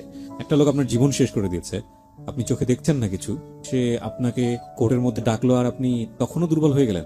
আসলে আমি ওকে, হয়তো এটা সত্য, জীবনে কোনোদিন স্বামী হিসাবে কখনো চাইনি আমি মন থেকে। আর ফার্স্ট টাইম যে সম্পর্কে ওকে চেয়েছি, এটা হয়তো আমার মনের আবেগ হতে পারে, কিন্তু বাস্তবতা যেটা আমি সবসময় ভাবতাম ওকে নিয়ে আমার জীবন হবে না, কারণ ও যেরকম আমি সেরকম না। ও যে মানুষের সামনে খারাপ আচরণ করে, এই জন্য ওকে আমি চাইনি। কিন্তু ওকে আমি যে মানে ওকে যে কতটা ভালোবাসি সেটা হয়তো আমি কাউকে বুঝাতে পারতাম না, আর ও তো বুঝতো না। আপনি তখন চোখে দেখতেন না একদমই? তখন এই যে চেন্নাই অপারেশনের পরে ঝাপসা দেখতে পারতাম, কর্নিয়ার ট্রান্সফার করা হয়েছিল। আচ্ছা, তো তারপরে আপনি আপনাকে এটা বললো? হ্যাঁ, তখন বললো, কি বললেন? আমি কিছু বলিনি, চুপ করেছিলাম, কারণ আমার মা তারা সবাই ছিল না, ওর সাথে কথা বলতে দিচ্ছেন না। তখনও আমি দুলু দুলু করে পাগল হয়ে যাচ্ছি, মাকে কতবার বলছি দুলুর কাছে নিয়ে যাও, কথা বলবো, মানে ওরা অসহ্য হয়ে যাচ্ছে, খালি দুলু দুলু, এটা কেমন কথা? যে ছেলে তোর জীবন নষ্ট করে দিল ও ছেলের গানি গাছ। এই মেডিকেলে আমি দুলু দুলু জপতাছি, কারণ আমি এটা তার মেনে আগে নিতে। কি আপনি আমার কাছে এসেছিলেন জীবনের গল্পটা বলার জন্য? দুলুর সাথে মিট হওয়ার আগেই, কোর্টে মিট হওয়ার আগেই নাকি তার আগে? হ্যাঁ হ্যাঁ, আগেই আসছিল। আচ্ছা, তার আগে এসে আপনি রেডিওতে গল্পটা বলে গেছেন, হ্যাঁ। আমি যখন আগে রেডিওতে ছিলাম। হ্যাঁ তারপরে আপনার সাথে দুলুর সাথে কোর্টে দেখা সাক্ষাৎ হয়, হ্যাঁ তখন আপনি দুলুকে ভালোবেসে চলেছেন, মানে দুলুকে আপনার সামনে এসেছে তো সবকিছু উলটপালট হয়ে গেছে। হ্যাঁ, ও আমাকে বলছে আমাকে ভালোবাসে, এখনো ভালোবাসে, ও এরকম চায়নি অ্যাসিড হোক, বলছে মানে আমি এরকম চাই না। আমি ভাবছি তোর একটু ক্ষতি হলে হয়তো তুই আর মানে তোর মানে জীবনে যে স্বপ্নগুলো আছে এগুলো দেখলে না, মানে তুই আর মডেলিং করবি না, তুই আর অভিনয় করবি না, তাহলে তুই অন্য ছেলের দিকে তাকালে না, এইসব। তখন আমি তারপরে একটু একটু আসলে কি আমি আমার জীবনে বাস্তবতা কি আমি বুঝিনি, এখন বুঝতে পেরেছি। সেটা তো হয় আরো পরে। তারপর আপনি কি করলেন কোর্টে? তো কোর্টে ও আমাকে যা বললো, আমি যে বললো ভালোবাসেই, তারপর আমি এটা বিশ্বাস করলাম। বললো আগামী 4 তারিখে তুই আসিস। আমি আগামী 4 তারিখে আবার গেলাম। ও আসলো তারিখের দিন, আমি গেলাম সকাল সকাল, গিয়ে 1000 টাকা না 1200 টাকা দিয়ে ওকে অফিসিয়াল ভাবে বাইর করছি। মানে আপনি কি করলেন কোর্টে গিয়ে? কোর্টে গিয়ে ওকে যে এখানে একটা রুমের মধ্যে রাখে, এই রুমটা কি টাকা দিলে বাইর করা যায় 1 ঘন্টার জন্য, আচ্ছা। বাইর করে অন্য রুমে কথা বলার সুযোগ দেয় একেল। তো পুলিশরা সামনে ছিল আর ওকে 1 ঘন্টা আমার পাশে বসাইয়া রাখছে, টাকা 1200-র মতো নিয়েছে। তো ও আমাকে বলতেছে, সুমি তোর মাথায় হাত দিয়ে বলছি, আমি তোকে খুব ভালোবাসি, তুই আমাকে বিয়ে কর, আমি তোকে নিয়ে সংসার করব, জীবনে কোনোদিন কষ্ট দিব না, বিশ্বাস কর, বিয়ের 2-3 মাস পরেও আমাদের একটা বেবি হবে। মানে আমাকে ও তো স্বপ্ন দেখালো, আমি বিশ্বাস করে ফেলতেছি। আমি তো বিশ্বাস এমনিতে ওকে করতাম, তখন আমি সত্যিই ভাবতেছি ও আমাকে খুব ভালোবাসে। তখন আমি আপোষ করার জন্য পাগল হয়ে গেছি। মানে মাকে বলছি মামলা আপোষ করবো, ওরাও দুলুও বলছে মামলা আপোষ কর, আমাকে বিয়ে কর। তখন আমি আমার মাকে বলছি মা আমি আপোষ করবো। মা বলছে তোমাকে ও যা বলছে মা এটা মিথ্যা কথা। আমার মাকে বলছে তুমি জানো ও মিথ্যা কথা বলছে, ও আমাকে ভালোবাসে, তুমি তো বুঝতেছো না। পরে জজ সাহেবের কাছে উঠে বলছি যে স্যার ওকে একটু ক্ষমা করে দেন, আমি ওকে খুব ভালোবাসি। জজ সাহেব আমাকে খুব জারি মারছেন, বলছে এ মেয়ে তুমি কি বুঝো, তুমি কিচ্ছু বুঝতে পারতেছো না, যাও। মানে জজ সাহেবের কাছে গেলেও তার আমাকে গুরুত্ব দিচ্ছেন না, তার এই আপোষটাও মানেন না, কারণ এই আপোষ গ্রহণযোগ্যই না। দুলু আমাকে মানে যেভাবে স্বপ্ন দেখিয়ে কিছু স্বপ্ন দেখাই আমাকে আপোষ করলো মামলাটা। ওর মাও ছিলেন, ওর মা বলছে মা আমার ছেলে যদি বাইর হয় তোমাকে বিয়ে করে কিছুটা দিন তুমি বাসায় থাকবা, তারপর তোমাকে আমি বাড়িতে নিয়ে তুলবো। আমার শাশুড়ির কথা আমি বিশ্বাস করেছি, ভাবছি তাহলে আপোষ হয়ে যাক। আর আমার জীবনটা তেমনি নষ্ট হয়ে গেছে, আমার এটাই মনে যে আমি চোখে দেখতে পাই না, আর এখন আমি একটা ভালো ছেলেকে বিয়ে করে সংসার করতে পারবো না। তাহলে ও যখন আমাকে ভালোবাসে তাহলে ওর সাথে আমার জীবনটা কাটিয়ে দিব, এই ভেবে আমি আপোষ করেছি। ও জেলটাই বাইর হইছে, বাড়ার পরে ও মানে আমাকে 10 লক্ষ টাকা খাবিন দিয়ে বের হলো। মানে কিভাবে কিভাবে বের হলো? জামিনে বাইর হইছে, জামিনে বের হলো। হ্যাঁ জামিনে বের হওয়ার ক্ষেত্রে আপনি সহযোগিতা করেছেন? হ্যাঁ হ্যাঁ, আপোষ করেছিলাম। আপোষ কিভাবে করেছিলেন? ও বাইর হইয়া আমাকে খাবিন দিবে। না এটা আপনি কোর্টে বলেছেন? কোর্টে বলেছে, আপোষনামাত লেখা ছিল। ও আচ্ছা, এটা একদম এফিডেভিট হয়েছে? হ্যাঁ হ্যাঁ, তারপর আপোষনামাত লেখা ছিল যে ও বাইরে হইয়া আমার 10 লক্ষ কাবিন দিয়ে বিয়ে করবে, সারা জীবন আমাকে শারীরিক বা মানসিক সম্পর্ক রাখবে, এমনকি কোনোদিন দূর করে ফেলে দিতে পারবে না। এটাতে সাইন করেছে ও? হ্যাঁ, সাইন করে তারপরে জাজ ওকে হাইকোর্ট থেকে বেইলে বাইরে হইছে। আচ্ছা, তারপর পরে ও মানে বাইরনের পরে 15-20 দিনের মধ্যে আমাকে একটা কাগজ দিল, আমার মাকেও বলেনি কাউকে বলেনি, আমাকে একটা কাগজ দিল। আর আমি তো পড়াশোনা দেখতেই পারতাছি না, শুধু দেখতে পারতাছি 3 পিস কাগজ, কিন্তু কি লেখা কিছু না এটা বুঝতে পারতাছি না। শুধু আমাকে বলছে কাগজগুলো দিব, তুই একটু সাইন করে দে ছবির নিচে। তো আমি একজনকে বলছি একটা কলম দাও আর ছবির নিচে সাইন করবো, ছবির নিচেই সাইন করছি। পরে ওনাকে পড়াইয়া বললাম এটা কিসের কাগজ, একটা দেখবা। উনি বললেন যে একটা বিয়ে হয়েছে এটার ডকুমেন্ট। তখন ওকে বললাম তুমি বিয়ে করবা, অথচ তুমি আমার মাকেও বললা না, আমাকেও বললা না ক্লিয়ার ভাবে, এটা কি রকম বিয়ে? বললো কোর্টে আবাজত দেই, আমরা অনুষ্ঠান পরে করবো না, কোর্টে এখন আবাজত দেওয়া লাগবে। 100 জায়গা ছিল, আমাকে ঘরের ভিতর থেকে বাড়ির ভিতর থেকে দিবে। আপোষের মধ্যে ওর মা বলছে যে বাইরে কোনো জায়গা জমি নাই, আমার ছেলে বারণের পরে আমি 100